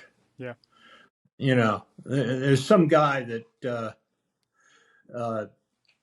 made a comment that all the people in the military were losers, and you were not a hero if you were captured. And I don't agree with that. But I was greatly fearful for being captured. Yeah. Unfortunately, I never really ran into a situation of that effect. But through the middle portion of your tour, you're willing to do a lot of things. One of the things that I did was every time we got a mortar attack or something, I would have to go out and find out where the rounds are coming from if we couldn't already have an idea from a visual situation for firing back. And what you do is you go to the ground and see where the tail fin is, and then take a back azimuth. And matter of fact, I was almost some of the guys wanted to put me in for a Purple Heart one time. One landed about, I guess 50 feet away from me or something like that, which normally would be on an 82 mortar kill zone. But I was fortunate enough to be on a slope downwards, and I took a lot of backblast. In other words, mostly it was probably dirt and what have you. It wasn't anything critical. Didn't break any skin or anything. Thank goodness. But I got back to the FDC. One of the guys there, I'm sure he had a smirk on his face, said, "Hey, you gotta get Doc. He'll put you in for a Purple Heart." And I'm sure they loved me to do that, and laugh their asses off when the thing was rejected. But those are the things you didn't really mind, you didn't do. But and a lot of stuff was kind of serious. One night, this is when we pulled back from Laos, and we were getting hit with the artillery and all that kind of good stuff. And we got word came down one night, and we were told that the NVA were going to be, they're coming down the road with tanks. And we kind of believed that's possible because there were tanks, a burnout tank near our site that had been there back from, I think, 68 or something like that. So, we're kind of like, that's possible. But what they wanted to do is the battery commander chose me and two other guys. We're going to go out and get a bunch of RPGs. They've been rattling around the back of the cab of our howitzers. God knows even if they work. And go down the road and take these tanks on. First of all, we had no idea where we're going. It was dark out. And also, I think the feeling was all we're going to do is piss these guys off. We're not going to stop anybody. Fortunately, we didn't have to go out. And they somehow the higher headquarters came up with the idea that they really weren't out there, which is great. I like that concept. And we never went out. But, that's the things you end up doing that you wouldn't even think about doing or even wanting to do, earlier. And it's not that I wanted to do. I was scared to hell. I mean, I was going like, this is going to be a suicide mission, There's no way we can go bumbling down this road. And QL9 was nothing but a dirt road with huge bamboo trees and all kinds of junk, off to the side and everything. but you just you learn to do it. I would not have wanted to done something or even thought about doing something like that earlier. Of course, I didn't have an option. I was ordered to do it. So there, but near the end of the tour, you really started going like, "Whoa, I only got a few weeks here, and I got to take it easy." Yeah.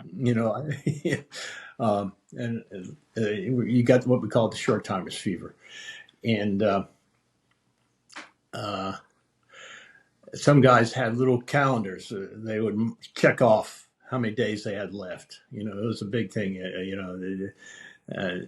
When you got about 10 days left, you call yourself a 10 digit midget, Yeah. and everything, and just waiting for the orders to get a flight back to the world.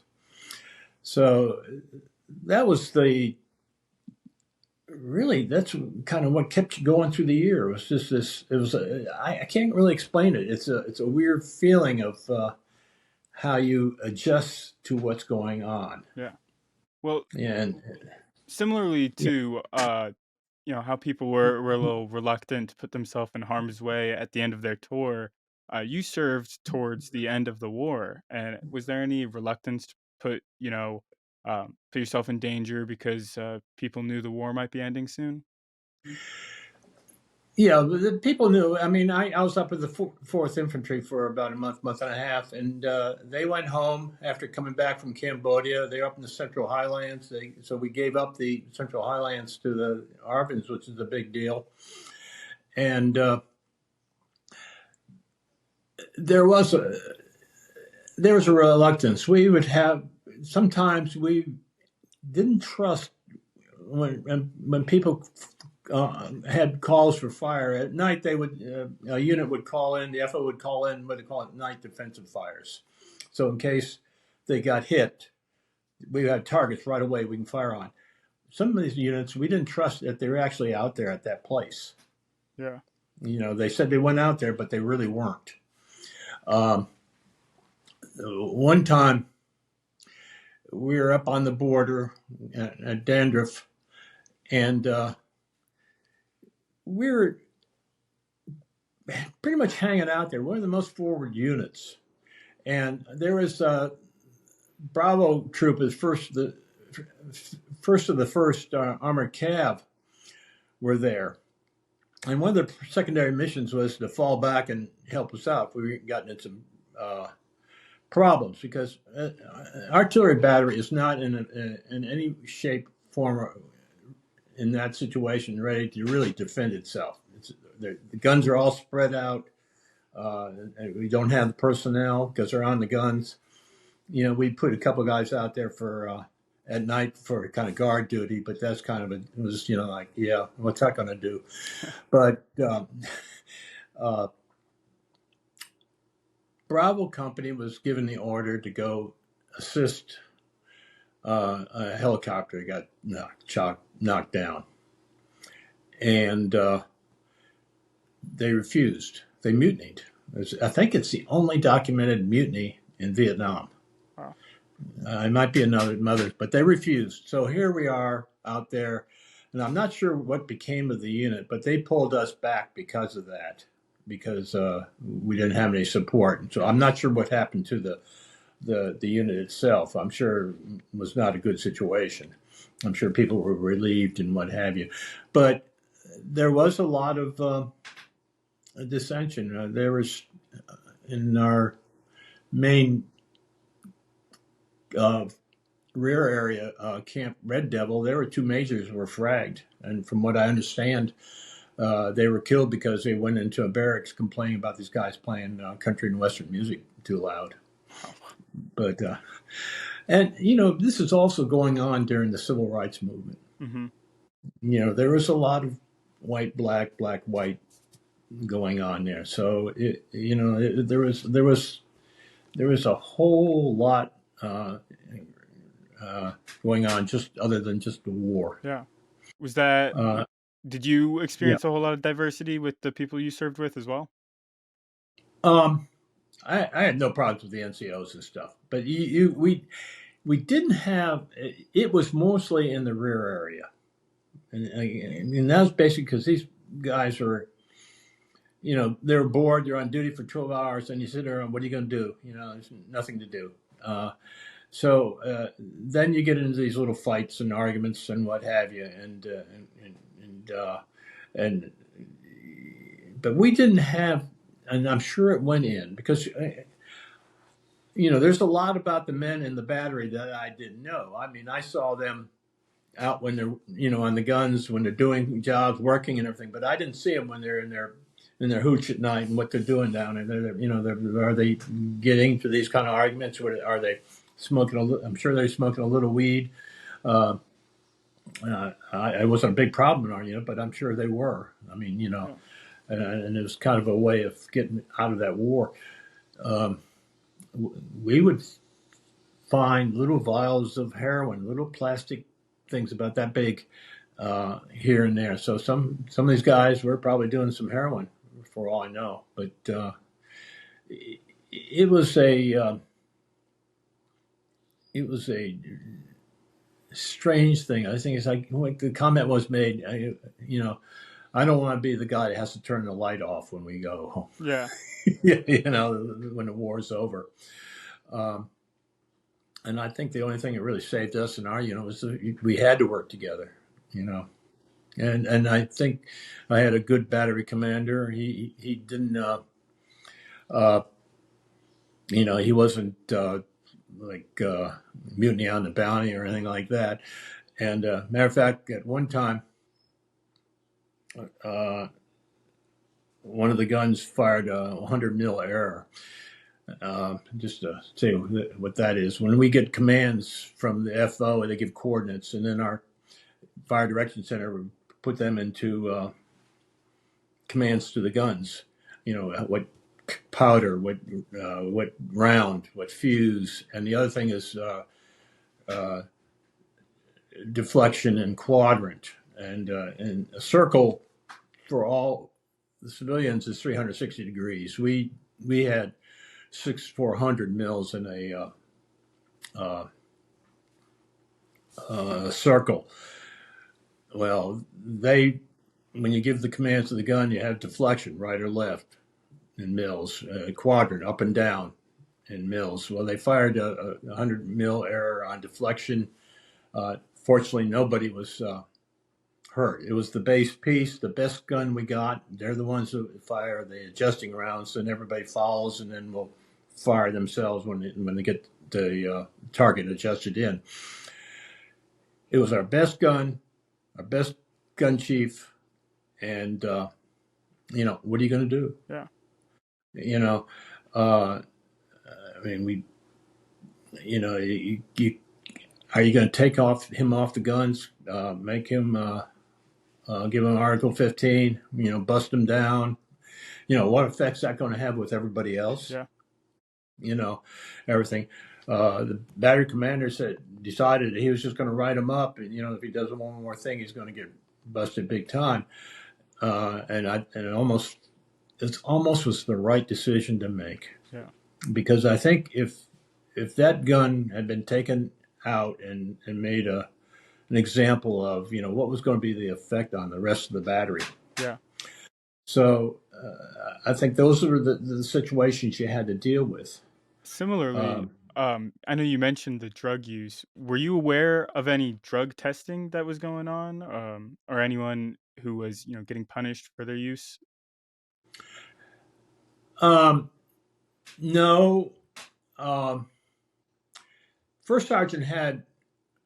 I don't think we had a problem, but the first sergeant had a way of taking care of situations that didn't want to get into the military circle of punishment. And one of the things is we had latrines, and what they were half, and there was half of a 55-gallon drum, and do that stuff. And to clean them out, you'd have to burn them with diesel and then stir the stuff till all the stuff gets burned out. So it wasn't really a popular job. And the guys would have to rotate doing it because it was gross. So Top would get some of these guys who would want to get out of hand, would let them go to the front of the line there for a couple of days.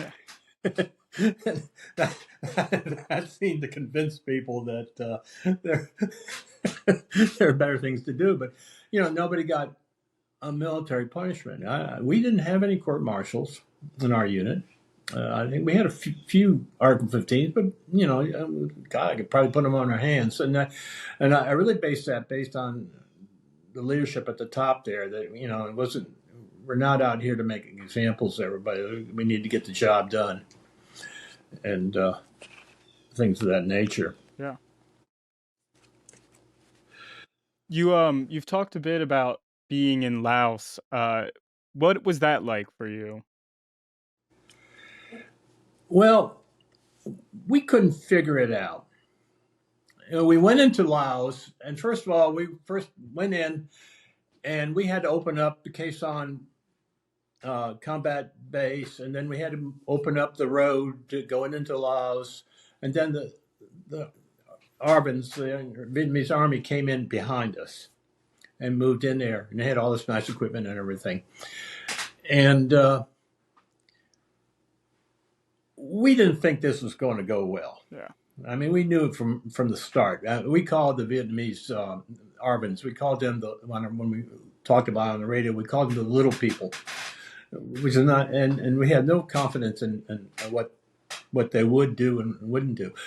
And they didn't disappoint at all. They went in there, the North Vietnamese just let them come on in and then just beat them up pretty badly. And we had to cover their retreat coming back. And I remember Nixon got up there, and it was he made a comment. He said it was an orderly retreat. And I mean, talking about putting lipstick on a pig. It's an oxymoron if I've heard one. That was far from being it. But we had to cover their retreat and everything. And I think that was it was like, this was Lam Son 719 was the pride and joy of the new Vietnamization program, where the South Vietnamese army was capable now to fight on their own. And it became very clear that wasn't the case. Yeah. So, and the big thing is, why are we going to, put ourselves on the line for this? Yeah. It was kind of crazy. Yeah. Did that lead to any resentment towards the ARVN? Yeah, there was total, no respect for him whatsoever. We never came, at least we didn't come in contact with him directly. I mean, we would see him, but we never came in contact with him. There was the MACV, the Military Assistance Command, or something like that. They would go out and work with them, but we never came. But we had no respect. If they were going to be out there and say they're going to be guarding this bridge that we have to go over, okay, we'll be lucky if that bridge is not blown up by the time we get there. Yeah. It was that feeling that we had, and it definitely came to fruition when we came back from Laos, and when we left, the 5th left, and and what happened afterwards with the Vietnamese army falling apart didn't surprise me one iota. Yeah. I mean, the North Vietnamese were pretty hardcore bunch there, and matter of fact, after we pulled back from Laos, they decided, okay, game time. And they didn't mind coming at us with rockets every time we got a chance. There was a lot of rockets at Khe Sanh. We moved in Charlie 2. We took them right and left. But the funny thing, when we were in Charlie 2, that was right on the DMZ. And talk about an oxymoron, demilitarized zone. I mean, grab that one. There's a whole lot of military in that zone, I take it. Yeah. Well, we couldn't go up there. Mm-hmm. We weren't allowed to. We can't go over to North Vietnam. But they sure could come back and forth anytime they felt like it. Matter of fact, there's two areas. If you look at the maps up there, one was Mutters Ridge, which was in South Vietnam. And then there was another one we called Rocket Ridge. Well, guess why? That's where they used to fire all the rockets from for the most part. Rocket Ridge was located in North Vietnam. Wow. And yet we got North Vietnamese Army firing rockets from North Vietnam at us. And theoretically, we're not allowed to fire back. We did there. Matter of fact, I never saw it, but I heard that there was a huge North Vietnamese flagpole right on the inside North Vietnam from us, and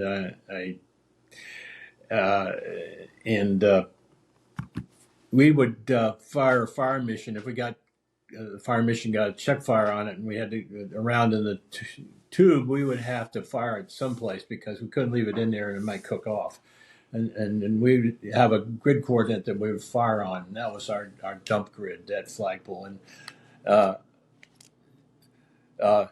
Charlie Battery legend has that we once knocked the flag down, but we may want to get better authority on that one. It's nice to think about. I don't think anybody has been around alive to have seen that event. Yeah. But yeah, it was like, these are rules, that you had, that you couldn't fire back. You couldn't fire over there, but they could do what they wanted to, coming and back and forth. And so you were talking about your time in Laos and I'm sorry, the dumping grounds on the flagpole for North Vietnam. Yeah. Do we get through that part? You did. You started getting into the ammo trucks. I'm sorry. Okay. When we're out on the border, we would be resupplied for ammo for the guns with the 5-ton ammo trucks would come by, and they would just dump the stuff off because they didn't want to hang around where we were at, and then we'd have to kind of sort it out and put it on the guns. Well, we got to a point where we were getting fired enough that they weren't coming by because they didn't want to drive around that truck around and those trucks around and get hit, something, because we're talking about a big bang. So we were running pretty low on ammo, and we were getting hit by NBA. They're firing artillery from these caves, which is really strange for the guys. We never run into North Vietnamese firing artillery, because artillery is something you can't just move around really easy. Rockets are, motors are. You can go in there and fire a whole bunch out and go away. So we're running short, and matter of fact, we got to the point where we only had but a few rounds there that we could use for either self-defense or if we had another fire mission for somebody in the contact thing. So the FBO said, why don't you fire smoke rounds at them? And we had a few smoke rounds, and we fired a battery one on those. And the guy said, yeah, it's doing pretty good. So we fired another group. And unbeknownst, I don't know why, they may have thought we were firing tear gas or something. We didn't have anything like that. But they fired a few more, and they kind of stopped. And we were lucky. I mean, we're sitting there with next to nothing. The guns all had maybe 2 or 3 rounds apiece, what have you. And, but yeah, the North Vietnamese were getting rather rambunctious about it. We got word right about that time that we may have been hit. There's a lot of North Vietnamese running around the neighborhood, and we were probably would be targeted be overrun. And we're going like, well, that's great. And because we really don't have any way to defend ourselves. So, we got once where they somebody tried to we've had sappers in the wire, and only thing we can do is to level the tubes, set the minimum fuse setting, pull the lanyard, and the round to explode as soon as we left the barrel. And it's not that effective, but that's the best we could do.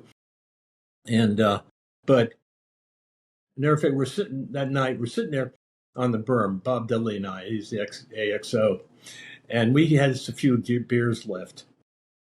And I think it was Bob that mentioned it, and he said, those son of bitches may come and kill us, but they ain't going to celebrate by drinking our damn beer.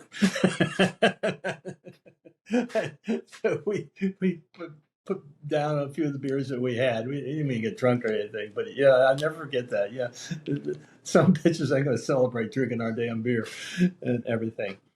So there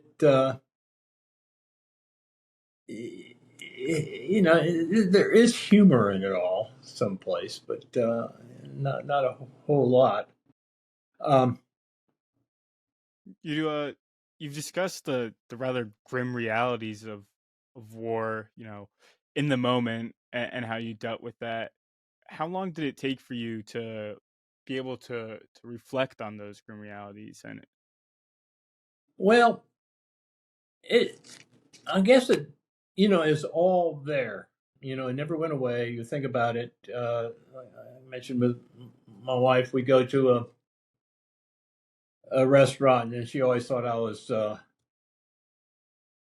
not much of a gentleman because I would always sit so I could see the people coming in. So, a lot of that kind of stuff just went along. I kind of think it goes back to where it really hit the surface about the time Bruce Springsteen came out with that Born in the USA song. And that was about 85, I guess, something like that. And also, people's attitudes towards the war were kind of mellowed out a little bit. When I went back to school at VCU, I wore my field jacket, but I sure didn't have any stripes or anything on it, or any insignias, or what have you. You just learned, everything under the cover. But it was at that point in time where I saw the program on PBS and went to the Vet Center, and really the first time I ever really talked about anything. You just didn't talk about it, and in a lot of cases you still don't. So I think that was an important period of time after the time at the Vet Center. My wife got a book, Into the Night, and it was about coming back from Vietnam, and everything. And actually had a church service of reconciliation, which our church did, and some vets came to it, and it was I think it was a very important thing. Some of the facts of Vietnam is you learn a lot of things. You learn that you cannot do it on your own. If you can get out of that place, you got to work together. But other things you do is you learn not to get emotional about it. We had a saying: don't mean nothing. When you see some guys who are killed or something, you can't get involved. You don't get the. You asked me one time about, do I know some of the guys there? And I said, you just don't get to know who they are. how long were you involved with that veteran center? I was there maybe 2 years, maybe something like that. But you learn, because if you get involved with somebody, tomorrow he's going to be dead. Yeah. That's really the long and short of it. But you got to take care of everybody. I remember one time we got a call one night I don't know why they call these things up at night. I mean, can't they do stuff in the daytime? But it's got to be the damn nighttime going down this highway where all these bad guys are hanging out at nighttime. Yeah, it's just ridiculous. But it was. I needed to go down. They wanted me to go down to our Bravo battery and take over the battery. A gun had blown up, and they relieved the battery commander and the XO until they could figure out. I don't know. I guess they figure out what's going on or what have you, or until somebody else gets in charge. But they sent me and my driver down there, and which was, God, a terrifying ride because you're going down this damn road. You got little blackout lights on. You know what's going on. The only way I found the place is they had them pop a flare. They plopped a red flare, and I said, "Okay, that's red. That's us." So I went on in. But I got there, and a gun had blown up, and I couldn't really see a lot because it was all dark. But you could see it was a mangled mess. It didn't catch on fire; it just blew up. And but nobody really knew what's going on and everything else. Three of the men on the gun were just vanished. It was unbelievable. The next day, or that evening, really, it's that night when it's first, the sun first started coming up. You could see it out there. It was just mangled mess and everything. It turns out that there was an explosion with the powder, evidently, and it blew off the breech block, which is a huge thing, and it went through the floor of the cab into the ground. So, and they couldn't find any, the three guys that were in there, the gunner and assistant gunner and the ammo handler were gone. It turns out, we found out later that explosion happened so fast that the round in the chamber, the round had not even left the tube. It was still in the barrel. So we had to figure that one out and everything. But what happened was one of the men from the battery came up to me, and he had some bones. One looked like a jawbone, and said, "Hey, what do I do with these things, Lieutenant?" And I took them. And the reason being, I didn't really think of it so much that time, but I think the importance was I had physical evidence that these guys were here.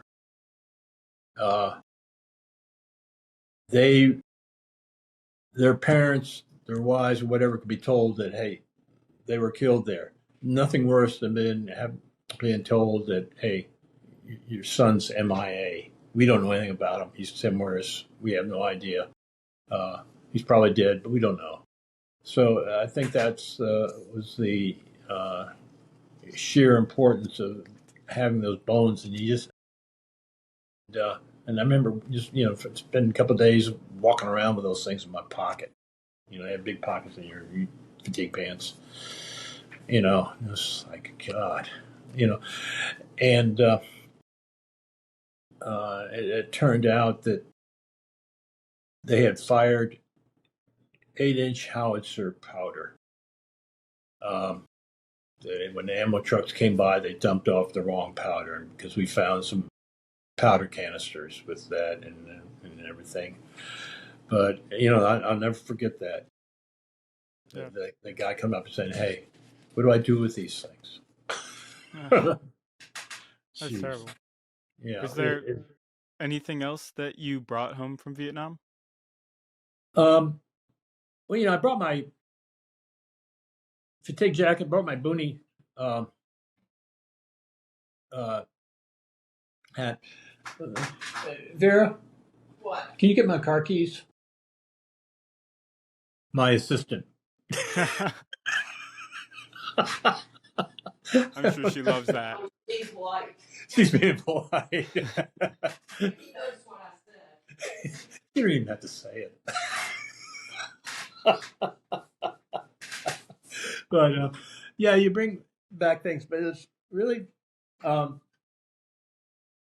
funny thing is not so long ago, I saw an ad on Amazon. They dropped a little ad on your Facebook or something, and they were selling things called P38.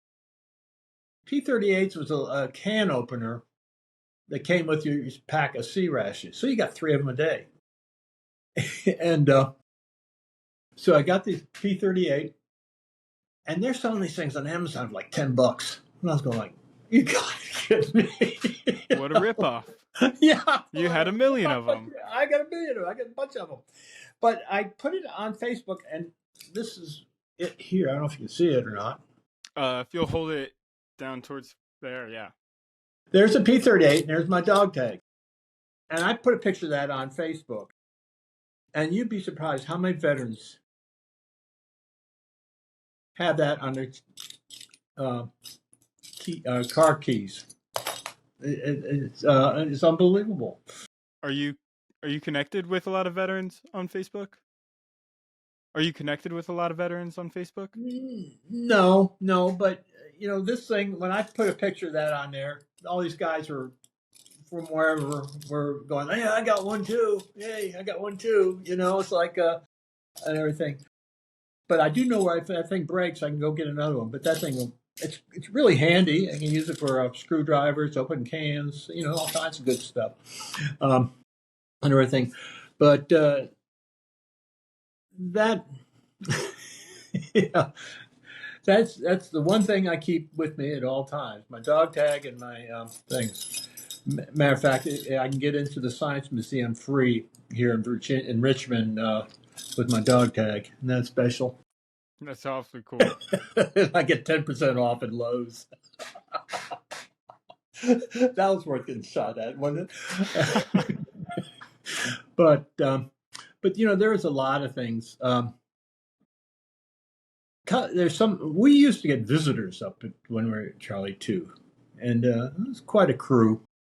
One was some guy who came up. He starred in a TV program back then.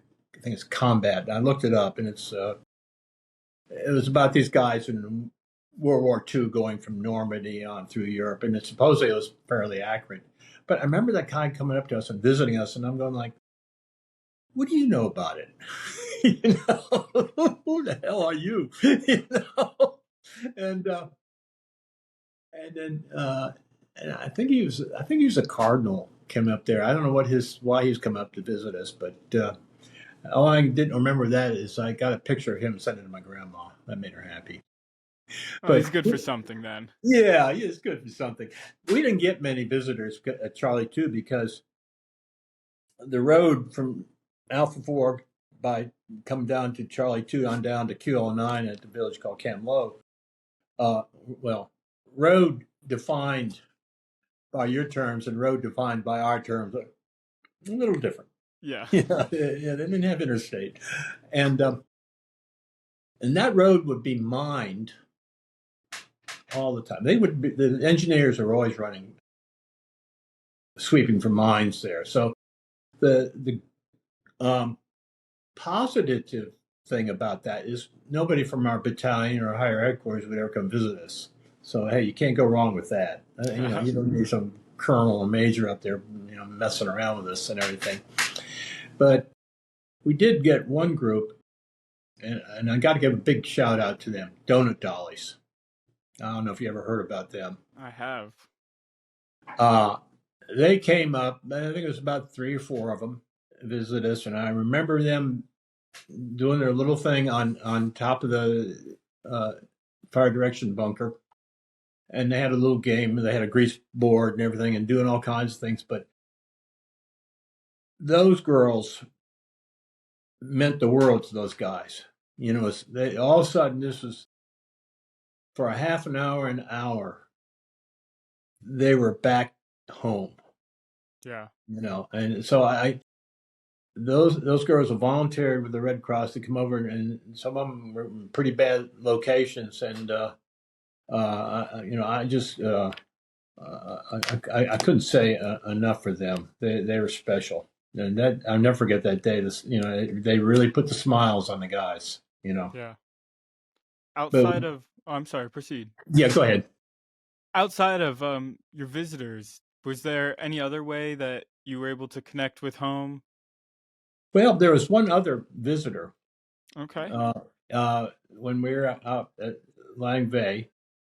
A guy named Larry Burrows rolled in on a Vietnamese truck with a couple of buddies and everything. He was a photographer for Life magazine. He's got some, look him up. He's got some famous pictures that he took in Vietnam.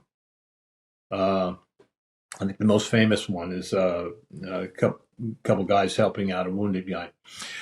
Yeah, he spent the night with us and everything, and enjoyed our wonderful meals. Yeah. But the next day he took off and headed out to Laos. And from what I gathered, shortly after, he was killed being shot down in a Vietnamese helicopter. So that was,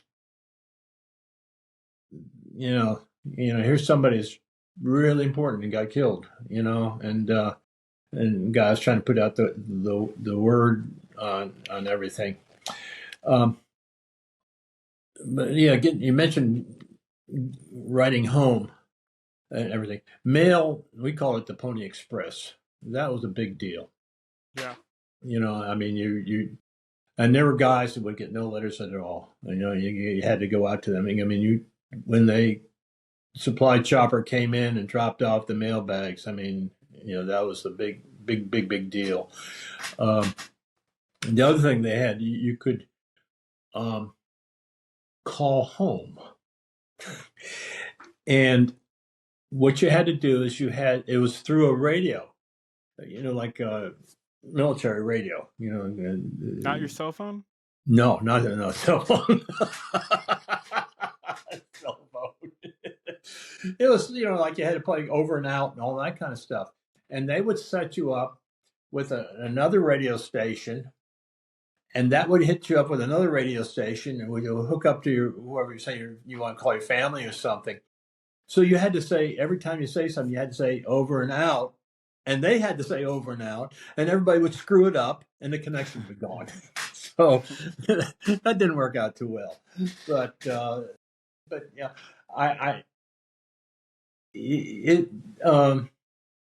but mail was a mail. I think my mom kept all the letters I sent home. But one thing I didn't do is I didn't go into a lot of details. You don't say, hey, this is what I'm doing today. We're having a good time. Weather's nice. Wish you were cooking our meals, that kind of stuff. But that's about the depth you want to, you don't want to, I didn't want to bother people with what was happening and everything. And, but part of the mail thing was we would get care packages. That's, I don't know if people probably don't want a care package. That was the thing the U.S. government used to send to countries around the world to provide food and things for people other places. And we call them care packages. And there'd be cookies and whatever you got from home. And those were very much appreciated as something that beating the day-to-day chow. Chow, when we were up in Charlie 2, we got hot meals, so that wasn't too bad. But when the other place, we got sea rations and canned food. I mean, canned ham and eggs. Now there's a pride. Yeah. I see you're grimacing on that one. I have only met one guy that enjoyed them. I said, how can you do that? Canned ham and eggs, and you would sometimes we would you have spaghetti and meatballs and all kinds of stuff, and you wanted the food. Those things are so bad that when they would come in a case of 12. And you flipped the case over so you couldn't tell what it was. then you picked one because you knew what everybody was going to go for, Yeah. And if you're lucky, you got something that had peaches or fruit cocktail that had liquid in it and everything. But they had candy bars in there. Candy bar. We called them John Wayne bars because only John Wayne could eat them. Those things those are bad news. And then when we get away with it, we would heat them over C4. You cut off a little piece of C4, light it, and it'll heat it. And it was funny because you get the spaghetti and meatball can, and the stuff would just kind of float to the top, come out of the can. It was pretty bad. And a few times we would get somebody's helmet and we just mix all the stuff we had in it and sort of made a stew out of it, And you would trade off. Each packet came with a hot chocolate and a coffee, and somebody swapped their hot chocolate for somebody else's coffee, so you at least have something that kind of tastes like hot chocolate coffee and everything. But I think of all the people in Vietnam that made money because of the military was the people who made Texas Pete. Yeah. Texas, those little containers you'll see of Texas Pete. Everybody, you didn't mess with somebody else's Texas Pete because that's the only thing that killed the taste. Yeah. that was our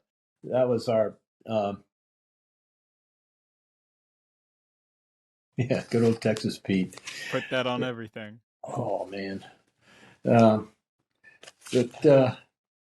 it was but a lot of fun things. But there was a lot of sad times, and like I mentioned, we had a bunker that got hit at our place, where 30 people were killed and wounded, and I never could understand why that happened. And our battery, we would only allow 3 people to be together at any given time.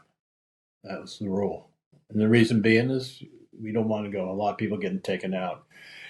And in this case, the rockets came in around dinner time. Well, everybody knew that dinner time and late at night, we're getting rockets. I mean, that's part of the day. Yeah. And why in the world all these people were out in the open like that? I never could figure it out. We were lucky. Only two people from our battalion were there. There was a couple from Bravo Battery and then some engineers, but most of them were Alpha Company, 1st and 6th 1st Infantry. And I remember being up there and seeing all those guys laid out that they pulled out of the bunker, and it's just sort of like, to me, I've always felt like that was murder. I mean, there was no reason why so many people were out in the open like that. Yeah. And it comes kind of, I'll never forget that sight. Were you close with any of those guys? No, no. The 2 people from the battery, I knew them. They're with the. We had a liaison team that was with as a captain and a couple to 3 people that worked with the operations section at the for the unit for the other battalion we supported. So they were assigned there. We knew who they were. I could I've seen them around and everything else like that. And but still, and it's the sad thing about it. That came, that was in May, and in April, you think that everybody get figured out. There was a fire base Marianne, and that was pretty good distance away from us, not that far away, and it wasn't in our part of our command structure. They were overrun, and 30 people were killed there. And basically, from what I've read, is due to lackadaisical leadership. Yeah. They were doing things that they should not do. They were not doing things they should have done. and the NVA came in and with sappers and through the wire and just threw charges all over the place and killed a bunch of people. And the only thing I know about is because they asked us if we could fire for them, but we were out of range. We couldn't fire to the side that they were being attacked on. We would be out of range. But I always remember listening to the radios going silent there. It's just like, and that was a month later. We had this thing happen at our place. Going like, what the hell's going on here? But it was just something else. But you talk about people getting hurt and killed. The other people I think we need to really recognize are the nurses. Yeah. I knew, and the reason I'm bringing that up is because my wife is reading this book, The Woman. It's a nonfiction about a nurse in Vietnam, and she's telling me about these things about the nurse. I'm going like, yeah, and everything. But Martha was a triage nurse when I was in the vet center, and Martha was an unbelievable person, and but her job was, as she told it, was I had to separate everybody. These nurses were doing the jobs of doctors. Yeah. And they weren't accepted as being good. And she had to decide who's going to go get the hospital and get taken care of, who's going to have to wait a while, and then the other ones she had to hold their hands as they died. And but yeah, they weren't. It's like another guy was in our vet center. He was a medic. And he tried to get a job after coming back home, and they said, "You don't have any training. You're not trained. You're not certified." Well, what more better certified than this? Yeah. A year out there, putting all these guys back together again. So it was. I have to show so much respect for them. One time I went into Camp Red Devil, our base camp, and I remember driving by, and as a chopper was coming into the hospital, fifth surge. I'm going like, you do this every day, I'm complaining about my my deal. No, I ain't got nothing. You ain't got nothing. So, Outside of the nurses, was there anyone who you work close with who you'd like to take a second to remember, if they lost their life or otherwise just did something that you find notable? oof. I think there's a lot of people that you find notable. I have a hard time with this thing hero concept. I don't think I'm a hero, because I think heroes don't all carry rifles. Heroes are down in the food center helping people out and everything. But I think one of the things that I always remember is we had a chopper flew in. Why they flew into our place, I don't know, when we were out Lang Bay.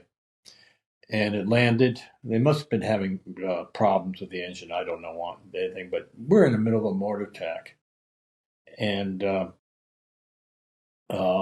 these guys, one of the gun sections, they just took off running, pulled those guys out. And they weren't successful. One was killed, one of them died shortly thereafter. But, there's so many of these people out there that just, they put their life on the line for other people that they don't even know who they are, in a situation like that. So, I say I try to pinpoint people. I don't know if I can do that one, but I can remember a lot of people that did a lot more than I can think of ever about doing. Like I said, I mean, I look at back my tour there. I had better than some, but I didn't have half what other guys had. So I just feel like just damn lucky. But I do remember one. I don't know if you've seen it, and I recommend it. It's the Ken Burns program in Vietnam. I mentioned that one. We watched that, and we could only watch an episode or two, and we have to back off for a while. But I thought it was probably I thought it was a very factual, very well done explanation of Vietnam. You know, they I think they tried to tell an honest story. But one of the things they did was have all these people interview. You know, like Ken Burns have all those people interviewing them and everything, and they interviewed Vietnamese, South Vietnamese, North Vietnamese, Viet Cong, and everything. And I remember, I don't know if he was Viet Cong or NVA, but he made a comment. He says, you know, we watched you Americans. You Americans were just like us.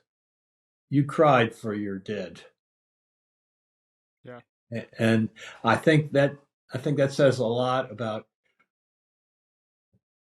you know, war and why we don't need war, because we're all about basically the same. And one of the things is that we learned that to kill people,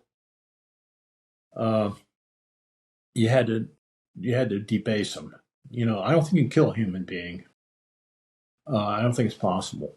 But I can kill gooks, and I can kill slants.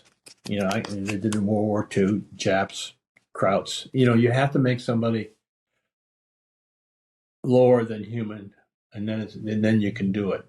And I think we see a lot of that today, unfortunately. So I think the end of it is we got to start looking at people as being human.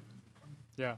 How did that realization develop? If so, your views on the war. On those feelings, yeah, you never understood why you're doing things, but I think that point of view carried over to me today. I mean, when COVID and everything's going crazy, you know, we just sat there and said, what can we do? We can't go change the world or anything like that, but we can be nice to people. Yeah. I think that's the bottom line there. You know, of course it helps with her because she's a nice person, so I tag along. but I think that's the bottom line. I think that's the big lesson is I have problems with professional vets. They got to can't get away from the war. You know, we and I think one of the things that's come across was that we have finally learned to separate the war from the warrior. You know, I think that's the big point. And try to show respect for other people, and then maybe we can get not have any more of these things. I doubt it. That's not our human nature. Have you ever been outspoken about your feelings about war in general and about what happened? I think I have. I mean, I don't go on the get on the stump there and start broadcasting it, but I think most people I know and everything know about my feelings about it. That I don't see any need for it. I don't like it. It's funny because you feel, I call it the doubleness of innocence and guilt. I like that term, doubleness. You ever heard that word before? It's going to be in the dictionary here soon. And I think that gets into the religious aspect of it all. At one side, everybody's praising, you got these awards, medals, and you did this, and you're a hero, and all that kind of stuff, and it's good. But the other side of it, you went out and killed. And I remember chaplains, we used to call them Padre. We had names for everything. the padre would come up there, and I remember one time, and he had mass on the hood of the Jeep there and everything, and part of the service was, you have to say confess your sins, and or you can receive communion. Okay, and you do that, but so you're okay. But are you, when you're going to go out to say, well, we're going to go out and do it again tomorrow? And at that point in time, you're going to go out and do it again tomorrow. And I've heard it said from some GIs, they said, well, God went AWOL. Where are you? You let us go out and do all this stuff. Who are you? So I think that's something that it takes time to work through. I mean, there's grace in God, but it's hard to sit down and say, well, who are you allowing us to do this kind of junk and what have you? So, yeah, the problem with war is dealing with war. Yeah. Dealing with, and I tell you, I think of these kids now. I call them kids. You're a kid. But, these guys spent 4 or 5 tours in Iraq, Afghanistan. And I'm going like, God, how are you dealing with this stuff? And they have we started going to the vet center because we got tired of getting pills. I mean, I didn't go there to get pills, but that's what most of them did. But I understand it. The feeling now among a lot of vets is that's not, they shouldn't do it because that's saying that you're not, if you're a real soldier, you don't need to do that. Go to a vet center. You can suck it up and do it and everything, and that's not the case. Yeah. No, it's not the case. So I hope some of these guys are going to the vet center and talking some of this stuff out, because I don't know how those guys are doing it 4 or 5 tours. I mean, 1 year is enough for me. I got my fill there and everything. Is there anything that you want civilians to understand about veterans like yourself who struggle with it and understand the horrors of war? Well, it's kind of hard to try to explain to them how so they can understand. I mean, it's like my buddy when I got back, Doug, gets in and says, "Hey, Larry, great tan. Where you been? What you been doing? How do you explain it? And you find out it's better. So it's hard to explain it. I think it's just to be accepted. I mentioned before, I talked to a lot of, I see a vet wearing this little Vietnam hat. I always say hi, who are you with, what you did, whatever, that kind of stuff. And the thing we always say, we don't say thank you for your service or anything like that. We say welcome home. And I think that's the best thing you can say to a vet is welcome home. And that says, yeah, we're happy for you or whatever. And so yeah, thank you for service, but welcome home. That works wonders.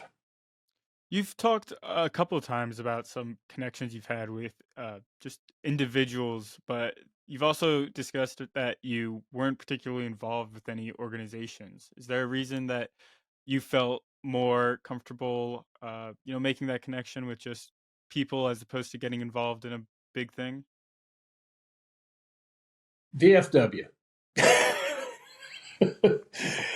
I never forget getting our mail, and we all got these applications to join the VFW while we're getting mortared. I never forget that. I'm going, what the hell's up with that?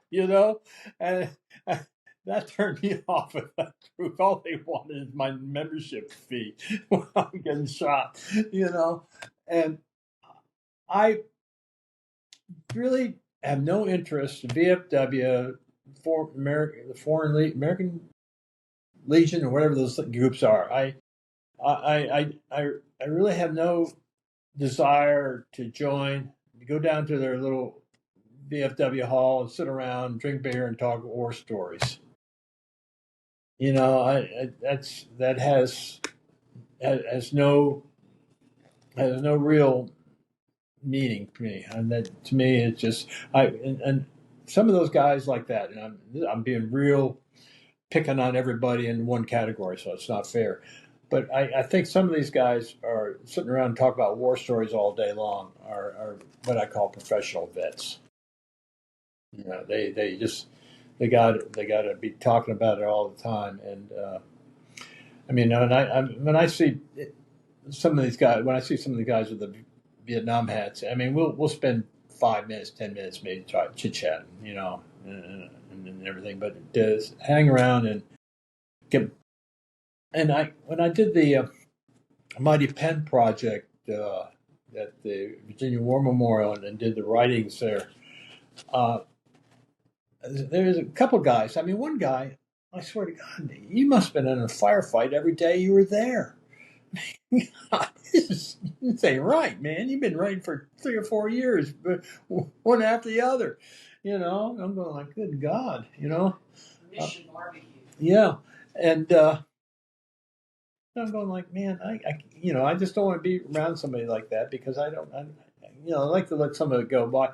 And one of the places, I don't know if they have them up where you're at, Mission Barbecue. You ever heard of that place? I have. I've been there a couple times.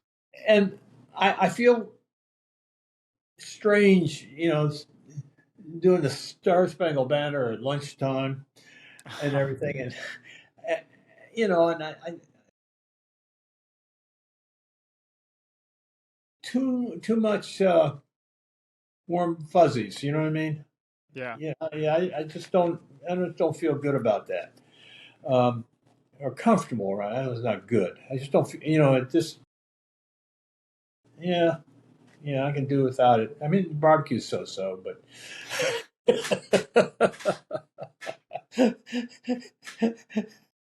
Better than the food in Vietnam, I assume.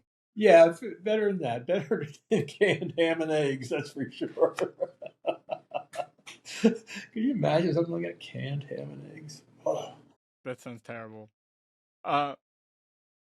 So if I can circle back a little bit, you talked about earlier, or you've mentioned a handful of times, just kind of a little bit of contempt towards the higher ups, and generally a feeling that they didn't understand what was going on.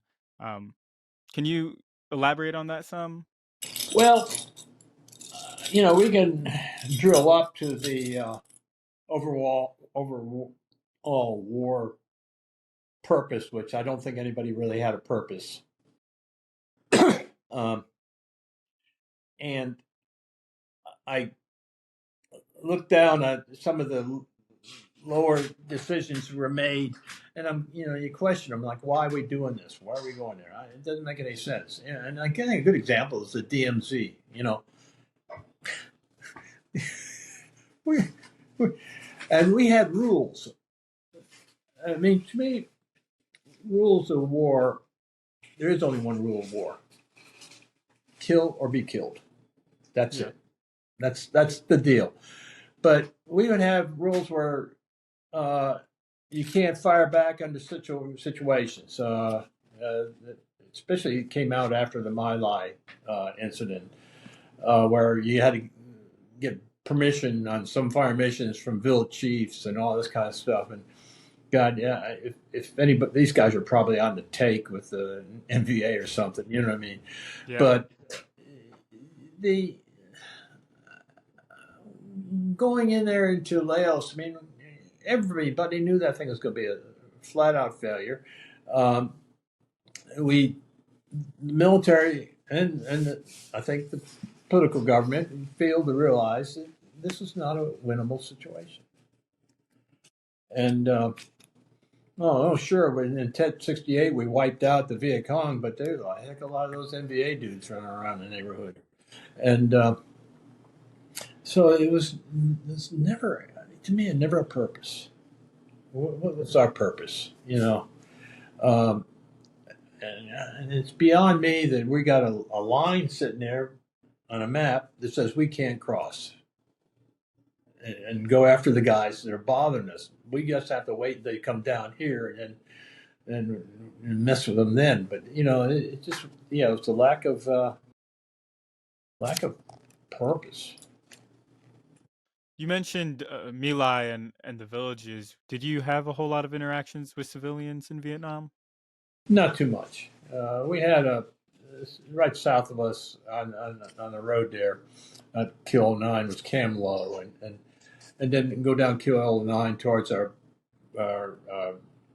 brigade headquarters and everything. There are people out there with riding their water buffaloes and the rice paddies and stuff, but we didn't have any really interaction with them because we weren't out on patrol, and even where the areas that I was at, there were no villages.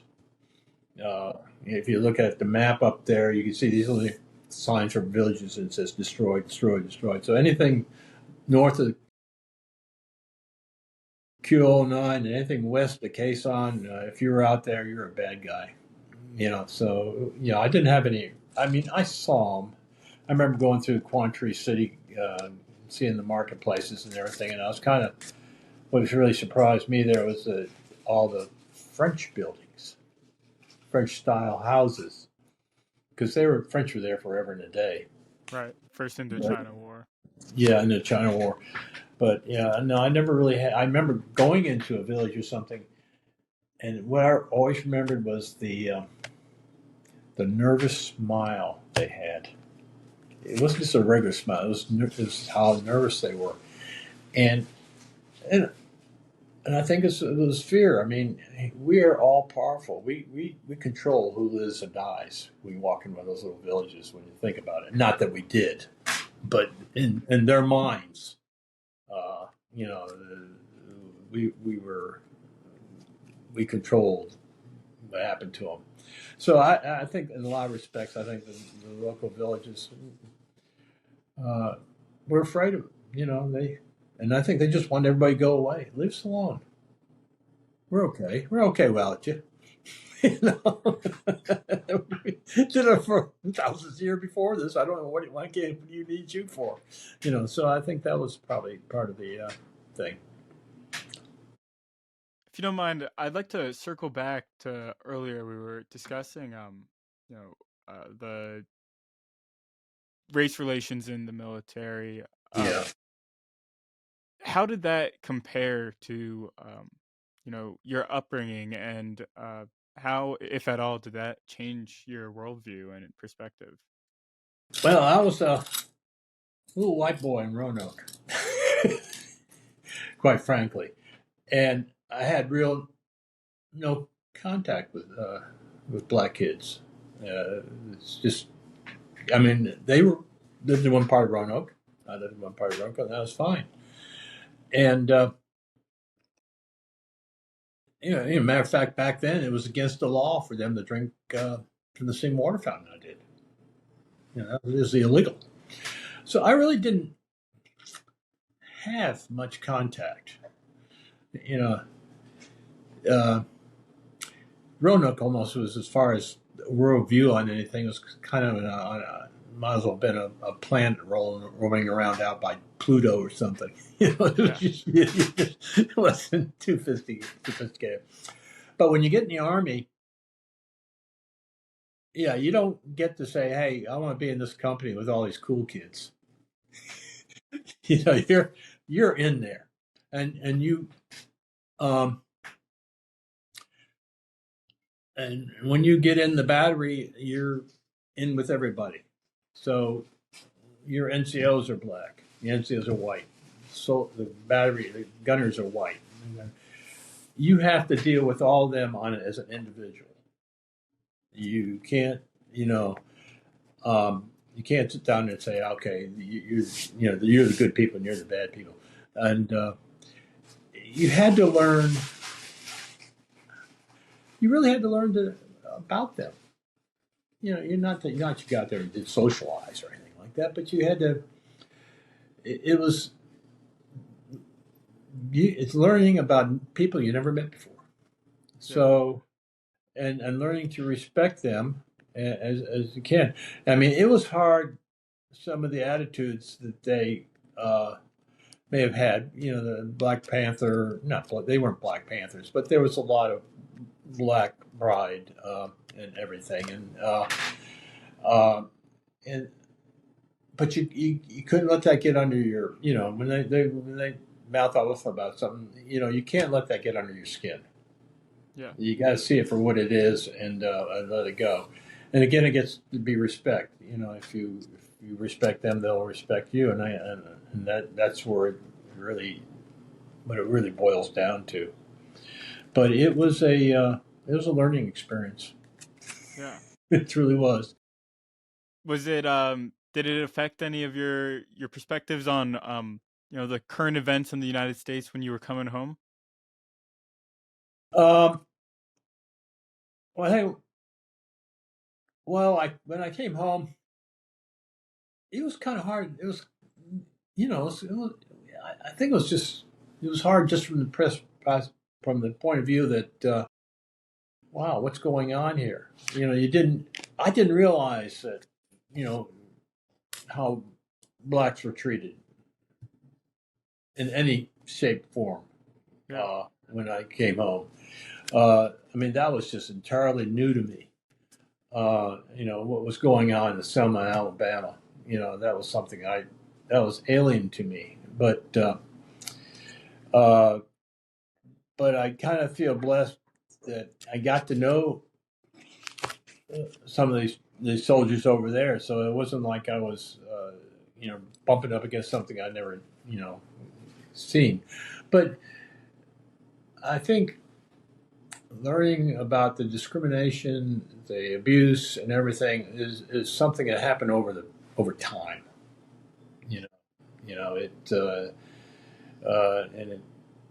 It astounds me. It's like one thing that was one of the sayings over there was, "Here I am, the black man killing the yellow man for the white man." And in a lot of ways, that says a lot what how a lot of the soldiers felt. Why am I over here killing all these things for the white guys? Doesn't make much. In a somewhat similar vein, did you yourself have kind of similar feelings? Maybe not in such a racialized manner, but here I am, just one soldier killing other soldiers for the government's bidding. I think, fortunately, I was not out in the bush carrying a rifle, and I probably would have some pretty deep feelings there. Most of everything we were involved with was indirect. We were firing a bunch of cannons off to kill people we didn't know about. But yeah, it just. I remember one time I was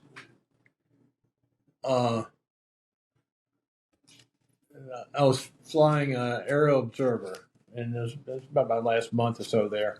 It's a short timer. Should have been doing that. But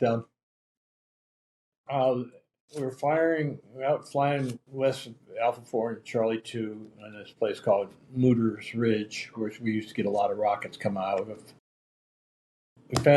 We spotted, it might have been 5, 6, maybe 10 NBA soldiers out there.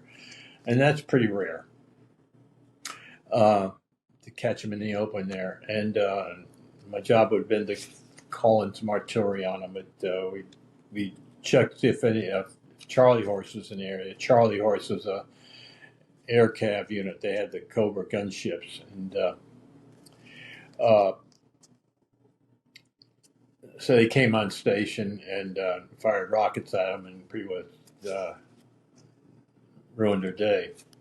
But you sit there and you say, "Gee, if we don't kill these guys, they're going to be picking up all those little rockets that got stashed away over there and shoot at us." Yeah. So it doesn't make it easy, but you justify things in that respect. If I don't do it, they're going to do it to me. And it gets back to the number one rule of war: survive at all costs. But it is rather, to actually see people directly that you did something to it. It's not an easy experience. Yeah, no, I certainly doubt it. If you don't mind me circling back again now to your time coming home, we've talked a little bit about what that was like. What was it like for you to try and get a job here? Well, when I got to Fort Lee, that's where my first assignment after, and I was seriously thinking of trying to get out of the military at that point in time, and I was just having a hard time adjusting there because it just didn't, you weren't used to everything being normal, so to speak. But I went out in job interviews, and I never forget a guy telling me at a job interview. I forget what it was for, but we don't hire people with your skills, and quite obvious what he was talking about, and uh, and so that was a shocker. But I also remember when I got out of school at VCU, I took a job at a small company, and then I got shortly thereafter, I took a position with the IRS, and I studied. I sat for the CPA exam a couple times, but also, I was kind of older now, and I'm going like, I don't want to sit around and be in some staff accountant. You're so used to doing things, action, you might say, and that's I guess how I fit into being an auditor. There's always something going on and everything, but I never forget that guy telling me, we don't hire people with skills. And he wasn't much older than I was. I mean, he's over here having a good time, and he's going to tell me that crap. Yeah. In a similar vein, how has it been for you to adjust to not living in any type of chaotic situation as a retired person now? Well, I have my censor. I say that not really, but she's pretty careful. I'll sit there like I want to watch this program, and she'll sit there and say, "You sure you want to watch that?" So, and there's things that like the Vietnam program with Ken Burns. Just could only. I felt forced to watch it. I had to watch it, but you can only take a little bit at a time. But things will trigger, and they still trigger.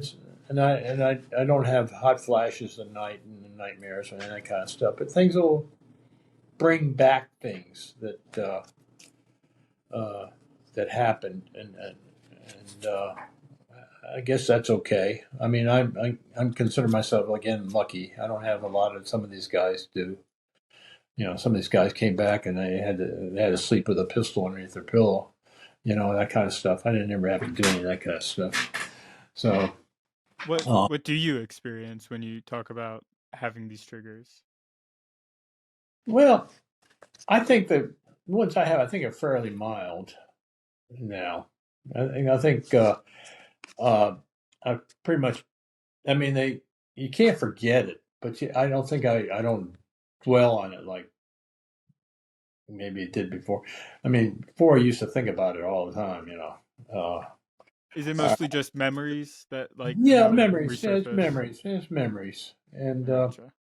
and everything. But yeah, I feel kind of fortunate that I'm not stuck in that mode. And that's one of the reasons I want to go to the VFW hall and listen to these guys talking war stories. I just don't need that stuff. Um, it's kind of interesting. I know quite a bit about the Civil War. I used to go out do metal detecting, looking at Privy Seal and cannonball parts, as my wife called them. But uh, it's kind of the interest of what made people do this stuff. You know, how do you what took people? Some of these people off a little farm and go out there and go charge up a hill. And the same thing here. What causes people to do it? And I've never been able to find an answer for that. Yeah. Does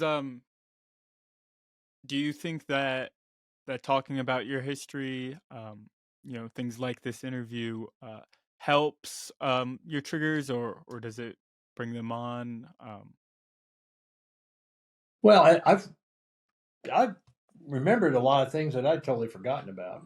That's why I did the second interview. I got my list Yeah. to talk about and everything. But I think this interview and it's again with that writing I did at the Muddy Pen Project, and I feel like it's important for my kids to know. Yeah, I think that's the big deal. It's not so much that I need to tell my story, but I think I need my kids to know the story. And I don't know if they'll listen to how long this thing is. 15 minutes, I'll probably cut it off. So why am I kidding myself? Been But a yeah, rather engaging good bit of time, however. yeah. But I think it's important that these experiences are shown in history. And I think I'm glad this project's there, because I think these are stories that need to be told, and told from the perspective of people who were there, not uh, written in some book, and everything. So from that point of view, I think this is so. It's not so much to remember my events, but for other people to know about them. Yeah. Uh, on that note, are there any more stories or things you had written down that you'd like to touch on before this interview Let me wraps look. up? Let's get my list out. um, I can't really think of things, and there's probably other things, but I'll remember them when I get off the phone, like I did the last time. Uh, Perfect. so I think I could cover more, but I can't remember more, and what have you. Well, if it's okay with you, then at this point, I'd like to invite your wife to come over here and share any additional thoughts or perspectives she's had during this interview process.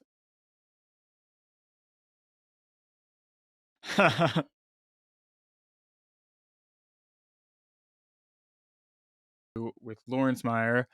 In front of me is Mr. Meyer's wife, Vera Nicholas Meyer, um, and also accompanying me for this interview is Dr. Jason Higgins. Miss Meyer, do I have your permission to record this interview? Yes, you do.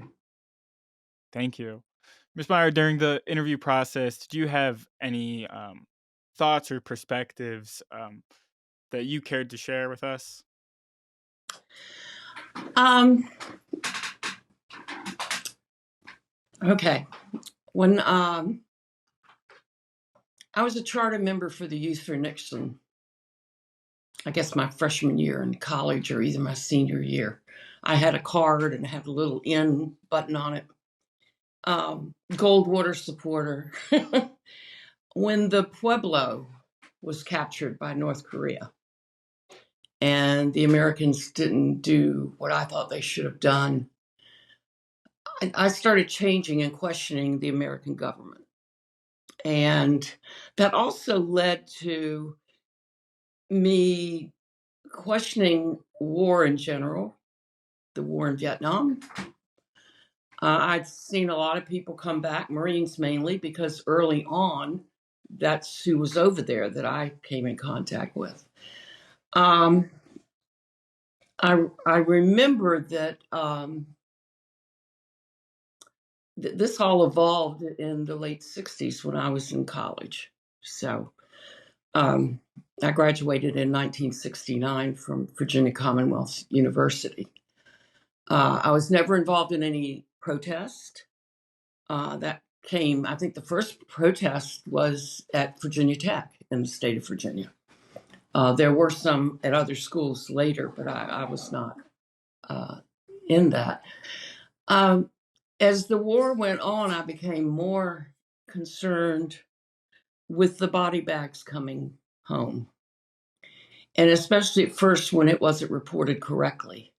You know, it wasn't to the end of the, the latter part of the war that we really started getting more information about how many young men, my generation, wiped out. My high school class, probably a quarter of the class gone. So that leads me up into, I remember meeting Larry for the first time.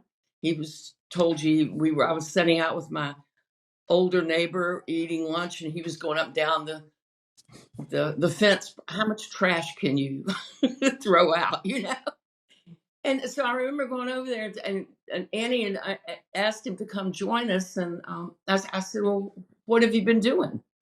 He said, I was in the military. And I went, oh. And because that's kind of the way I was afraid of the military then. I was afraid at the end of when Nixon left office, how the government would I was afraid of a military takeover. So therefore, it made me very afraid to go on military bases, to be afraid of military, and how I ever ended up marrying Larry.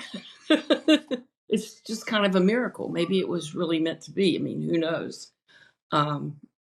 We talked about a lot of things. We drank a lot of champagne, and we were very good friends for about probably a year and a half. Like buddies, going places together and all. And then all of a sudden, we just fell in love and got married. Well, little did I know of all this Vietnam that was in his past at that time. And he was pretty, you didn't notice anything. There wasn't any wild dreams, or unless he had watched a war movie or something. And then I didn't know about the dreams. He'd tell me about them. I think that movie Saving Private Ryan, he couldn't watch it. We started to watch it. He couldn't watch it. It was just one of those things that brought back too many memories. And I guess with the Ken Burns documentary, that was why we couldn't either one of us could watch so much at one night, especially when it got down to telling how the government really did lie to the people. It really was armchair warriors. It really was the truth coming out, which thank goodness somebody bothered to document and research and give that to the American people. Larry, as a vet, I was very proud of him. It didn't bother me at all as we were married and eventually had children and then stuff that he was a Vietnam vet. I was very proud of his service and proud of him. When he went to the vet center, he would be in these talk groups, but he was one of the very few there, and this is something he didn't tell you, that was a college graduate that had a white collar job. So the group leader was kind of glad to have Larry there to be a significant presence, I guess you could say, for the other members of the group, because he didn't fit the norm. And I think that's why he went down there on a whim. And the nurse, the former Vietnam nurse that was at Martha, I can't remember her name. And then she got him involved with this. I think that it worked for everybody there, you know. And Larry probably, that was also, I think another thing was the Vietnam Wall. You know, there was a lot of people hated the Vietnam Wall. You know, it was a hole in the ground. They deserved better than that. Be dug down, and I mean, this is what went on back then. And I remember the first time we went there, and Larry cried. He won't tell you that, but he saw too many names up on there. Probably can't remember, but he saw too many names. I had tears. I'm tearing up now because that's 55,000 men, young boys, you know, that fought for nothing. Now, maybe they did fight for some. I'm sure people would disagree with me, but I'm looking back, what was all that about? You know, what did it stop? We didn't do well in Korea, and then we went back to Vietnam and tried to do the very same thing. It was a different type of war, and it couldn't be done in World War II management style.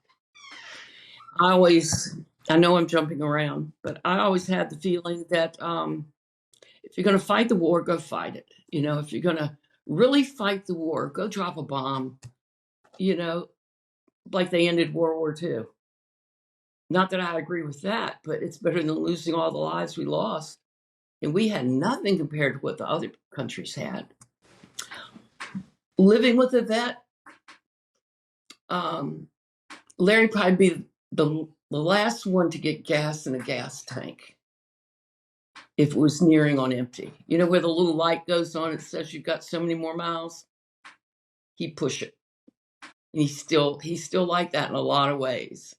And I think that's part of what happened with him in Vietnam. He's not as bad as he used to be, but I can still see it in certain things. And, you know, we can laugh about it now, but he'll laugh about it because we certainly put gas in the tank now. You can only run out of gas so many times. But he's, you know, I think he's always pressing it, a risk taker, I guess what I would say. And I think that, you know, I don't think he missed the action that a lot of vets do. I think that I think a lot of vets really do suffer, and it's a horrible thing to go through and to have to do what you do.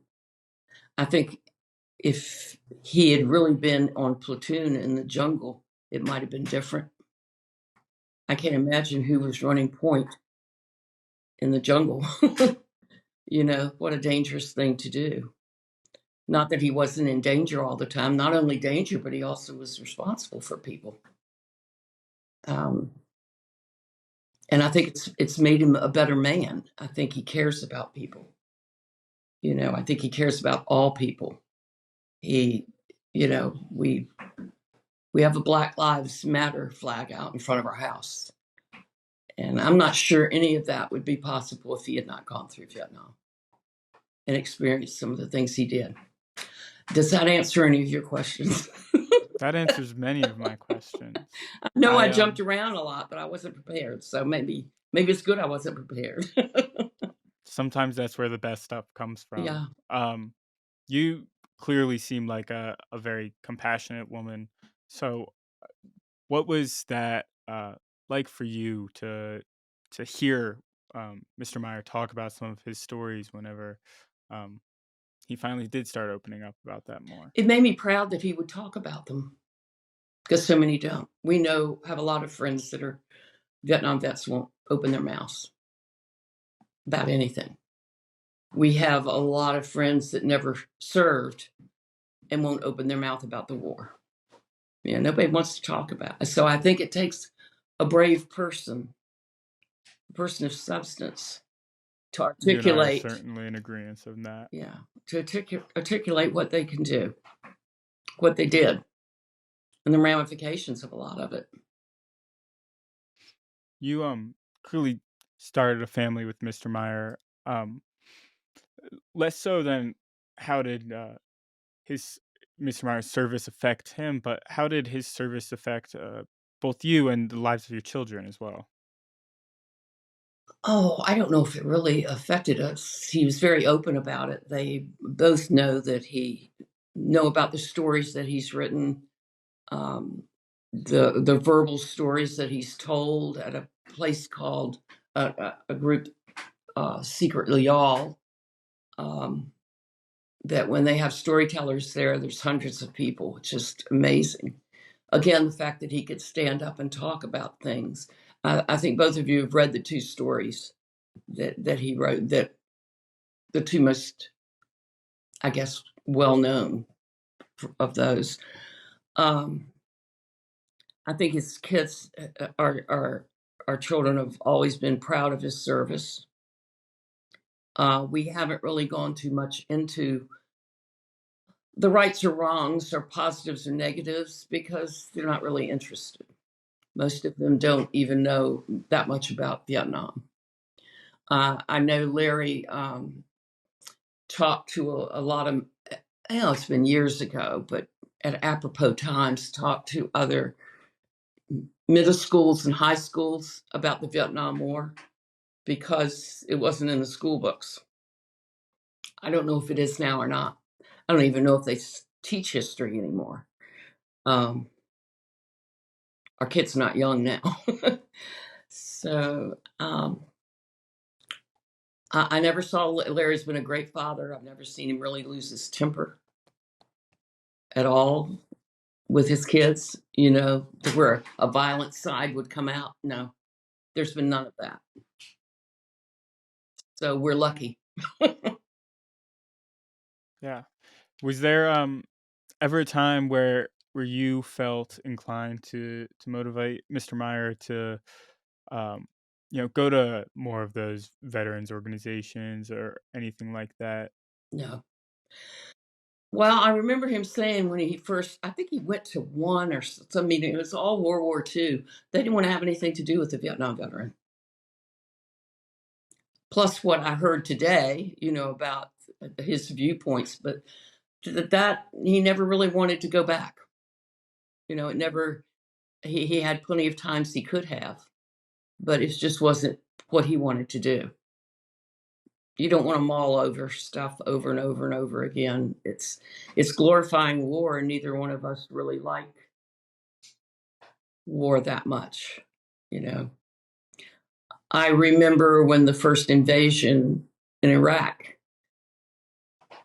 which was probably the first major war that the United States was involved in, major, since Vietnam, and I could be wrong on that, but I remember we were watching on little TV in the kitchen, and they showed the troops marching in, and we both stood in there and cried because of the potential loss of life, from war. I would willing to believe we're not really pacifists, but we don't like to see war. It's not a game. We had a friend of ours that came back from the second Iraqi, or was it in Afghanistan, and he brought back on his laptop this. It looked like a video game. People running through the underground tunnels, and they could just pop them, kill them one at a time. They were real people.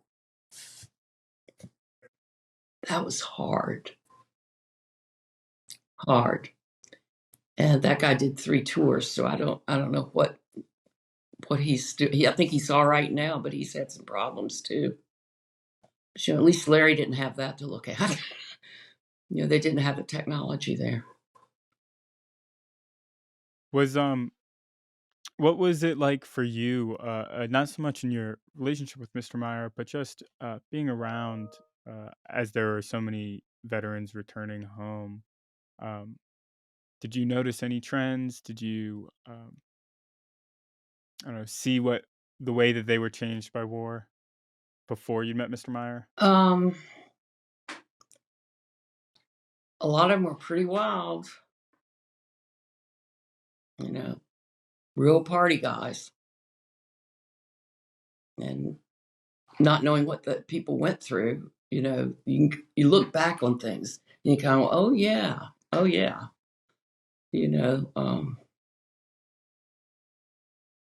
Some survived and went on to regular jobs, and others, got busted for drugs and ended up incognito in the southern states somewhere. A lot of homelessness. You see everybody now saying, you see a lot of signs with people begging for money on the streets. You don't know if they're really vets or not.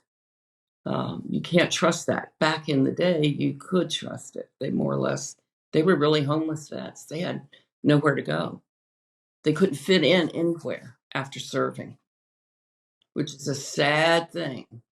And how do you treat that? How do you help somebody like that? They can't, they have to live outside. They can't live inside. They're safer out in the wild where they can get up and run or whatever, run from their devils, their memories. Do you think there was any key piece to the difference between the veterans who were able to function well and those who came home and weren't able to? Well, what you said was the difference. Now, I just think some people handle things better than others. Some have more support groups than others. There was a lot of drinking going on, just like in college. They were college-age kids for the most part. Once you're out, and I would think being scared to death and fighting for your life or just fighting to stay alive. Yeah, I think when you get to the officers, the NCO club or something, you want to down a few. Well, some people get addicted and other people don't. We ran across a guy that at Starbucks, and real intelligent guy, smart when he was sober. But he was a Marine Vietnam vet, and he just can't kick the alcohol. He's got 3 sisters that live here in the city. They give him clothes every once in a while. We offered him one winter, said, "Do you need a tent?" He said, "Oh, I got lots of tents. I just don't remember where they are." Yeah, we laugh, but that's really sad. And he's still out there. And he's still a problem. And police don't lock people up anymore because they can't afford to. Not that we want them locked up. I can get very political. Reaganomics did away with a lot of the healthcare places. There's really no place for a lot of these vets to go. When Larry was first starting, they go to the I'm reading a book, The Women, that's by it's a novel, a historical novel. It's about a girl that joined the Army as a nurse because she wanted to help. And after doing 2 tours,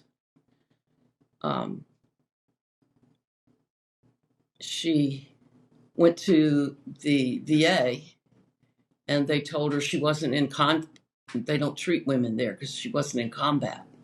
Now, this was back in 1967, 68, but I can see that, I think that's one reason it took so long to get a nurses statue up in D.C., because people never thought of the nurses and what they went through. Well, if you read some of the stuff they went through, understaffed, just blood everywhere, and they were under as much pressure as the vets were in a lot of ways.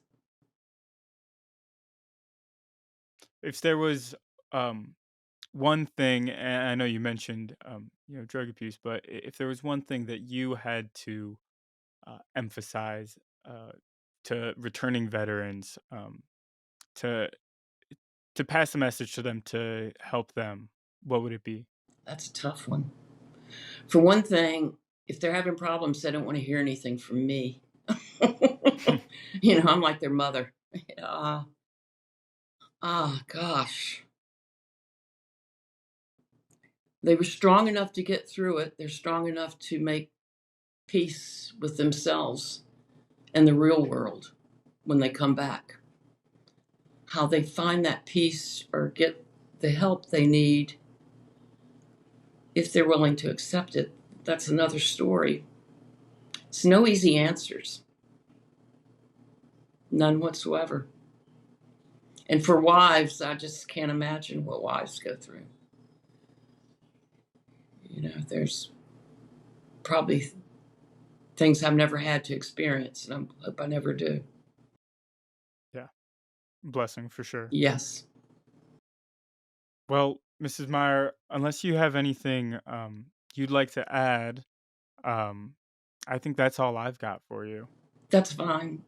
You kind of caught me off guard, so that's all I've got. Well, that I can think of, and you don't need a lot of wives talking anyway. But it was excellent. I really appreciated your input, and I can't emphasize enough just how important I think the perspective of the family of veterans is in understanding the story. It's a lot of hard roads, for sure.